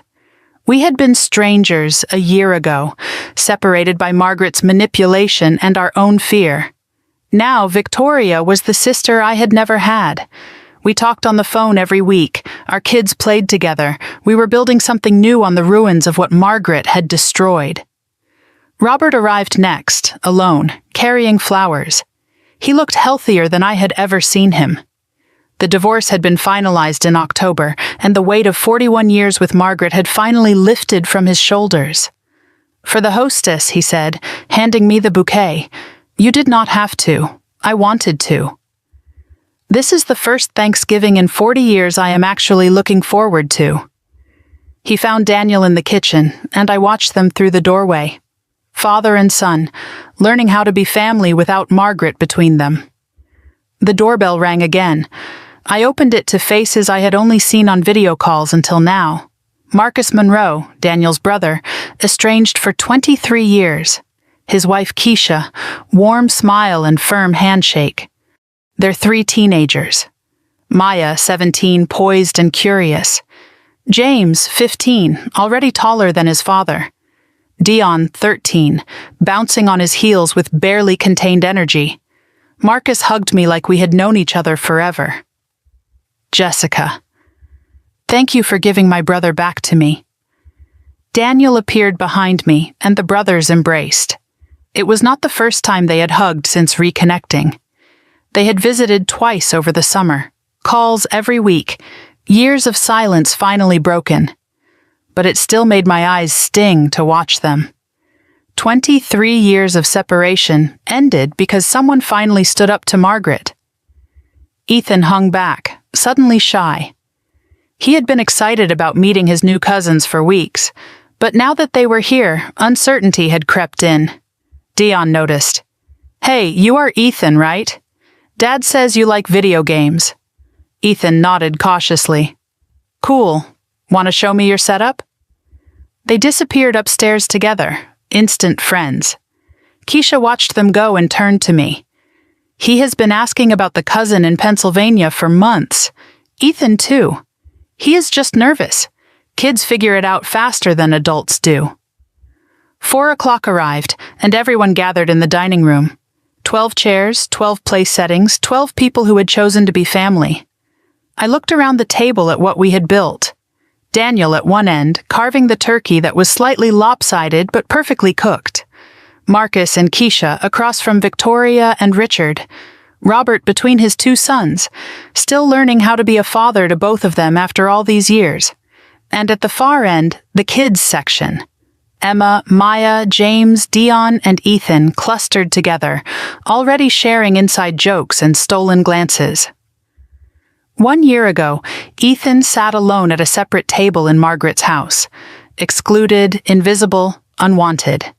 Now he was surrounded by cousins who wanted him there, cousins who had traveled from Chicago just to meet him, cousins who were already planning summer visits and video game tournaments and all the things family was supposed to share. Before anyone took a bite, Daniel stood. "I want to say something, if that is okay." The table quieted. Daniel looked around at all of us. His brother, his father, his son, his wife. His voice was thick with emotion. "A year ago, I almost lost all of you, because I was too afraid to do the right thing." He paused, swallowing hard. "I am grateful for second chances, and for the people at this table who gave me one." He raised his glass. "To family, the real kind. To family," everyone echoed. Ethan raised his apple juice, solemn and proud. Glasses clinked, and the meal began. I noticed there was no 13th chair. No place set for Margaret, no elephant in the room. Her absence was not felt as loss. It was felt as peace. I knew where she was. That small apartment across town, alone, probably eating takeout, probably still convinced she was the victim in all of this. For a moment, I felt something. Not pity, not satisfaction, just acknowledgement. Margaret had made her choices. These were the consequences. And this table, full of laughter and food and love, was the result of different choices. Better ones. Over dinner, stories flowed like wine. Marcus told tales of Daniel as a kid, The time he tried to build a treehouse and got stuck in it for 3 hours. Victoria revealed that Margaret once made her re-iron her prom dress 3 times because the creases were not perfect enough. Robert shared something he had never told anyone. Harold used to sneak me cigars on the back porch. Margaret hated them. That is why we did it. The laughter came easy, but so did the harder truths. We were not pretending the past had not happened. We were building something new on top of its rubble. Keisha leaned over to me during dessert. You know, when Marcus told me everything that happened, I expected to come here and find a war zone. And instead? Instead, I found a family that figured out what mattered. She gestured toward the kids' end of the table, where Ethan was demonstrating something on his phone while Dion watched, fascinated. Look at them. They do not even know they were supposed to be strangers. I watched my son, confident and laughing and belonging. That is the whole point, I said. They were never supposed to be strangers. Someone just made them think they were. After dinner, I found Daniel and Marcus on the back porch. They were standing side by side, looking out at the darkening yard, not talking. But the silence was not awkward. It was comfortable. The silence of people who have finally found their way back to each other. I hung back, not wanting to intrude. Marcus's voice carried in the evening air. I missed you, man. All those years. Daniel's response was quiet. I should have called sooner. You called when you could. That is what matters. Daniel paused. Grandpa would have loved this. All of us together. Marcus nodded. He is here, in every choice we are making to be different. I slipped back inside, leaving them to their moment. Some healing happened in public. Some happened in the quiet. Later that night, after the guests had gone home and the dishes were done, I tucked Ethan into bed. He was exhausted from a day of running around with his new cousins, but his eyes were bright, his mind still buzzing. Mom? Yeah, baby? What does family mean? I sat on the edge of his bed, taking a moment to find the right words. 1 year ago, he had asked me if he was real family. The doubt in his voice had nearly broken me. Now he was asking something different. Not whether he belonged, but what belonging meant. Family, I said slowly, is who shows up for you. Not because they have to, because they choose to. Ethan considered this. Like how Uncle Marcus came all the way from Chicago, exactly like that? And how Dad learned to make turkey even though it was kind of ugly? I laughed. Yes. Especially that. Ethan was quiet for a moment. And family is who you protect, right? Even when it is hard. My heart swelled. Where did you learn that? He shrugged like it was obvious. From you. I pulled him into a hug and held him tight. That is right, baby. Family is who you protect, even when it is hard. Especially when it is hard. He hugged me back, then yawned. Mom, I am happy. The words were simple, but they hit me like a wave. I am happy too, sweetheart. Me too. He smiled and closed his eyes. I watched him for a long moment. This boy who had once doubted he belonged anywhere, now certain of his place in the world. Then I turned off the light. The house was quiet. Daniel had gone to bed, and I sat alone at the kitchen table with a cup of tea cooling in my hands. I thought about the year that had just passed. The slap, the courtroom, the evidence, the trial. Margaret's face when the gavel fell. The door closing on a woman who chose control over love. I thought about what I had almost lost. My son's confidence, my husband's presence, my own peace. And I thought about what I had gained instead. Victoria's friendship, Robert's courage, Marcus's return. A table full of people who had chosen each other. On the refrigerator, Ethan's photo of our family still hung in its place of honor. Below it, tucked into the frame, was a small picture I had added last month. Harold Monroe holding a young Daniel on his lap, both of them laughing at something off camera. Family is not who you are born to, Harold's voice echoed in my memory. It is who shows up for you. He had shown up, even after death, even through recordings and letters and a secret trust. He had shown up because love was more important than blood. That was his real legacy. Not money, not property. Just the simple truth that children deserve protection. All children, regardless of where they came from. I finished my tea and washed the cup. I turned off the kitchen light and paused at the bottom of the stairs. Upstairs, my son slept safely. Down the hall, my husband dreamed of tree houses and brothers and second chances. This was what I had fought for. This was what I had won. Not revenge, though justice had been served. Not money, though restitution had been made. Just this. A home where my child knew he belonged. That was everything. That was enough. The next morning, I woke to leftover turkey sandwiches and a quiet house. Daniel brought me coffee in bed, something he had started doing on weekend mornings. Sleep okay? Best sleep I have had in years. He sat beside me. Same. Through the window, the November sun was bright. A new day, a new year ahead. Whatever came next, we would face it together. Holidays are different now. Smaller in some ways. The guest list is shorter than it used to be, but bigger in all the ways that matter. Every person present actually wants to be there. We are building new traditions. Crooked turkeys and too loud kids and imperfect, beautiful chaos. Ethan does not flinch anymore. He takes up space. He laughs without checking the room first. So do I. We lost people who were never really family. We kept the ones who showed up when it mattered. And that, in the end, is everything.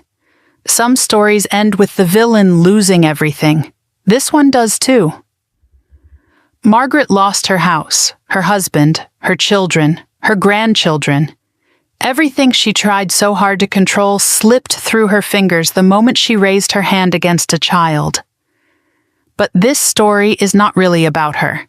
It is about a boy who learned he belonged, a husband who found his courage, a family that chose love over silence. If this story stayed with you, if you saw pieces of your own journey in these words, I hope you carry one thing forward. It is never too late to protect someone who needs you, even when it is hard, especially when it is hard. Thank you for being here until the end. Your time means everything to me.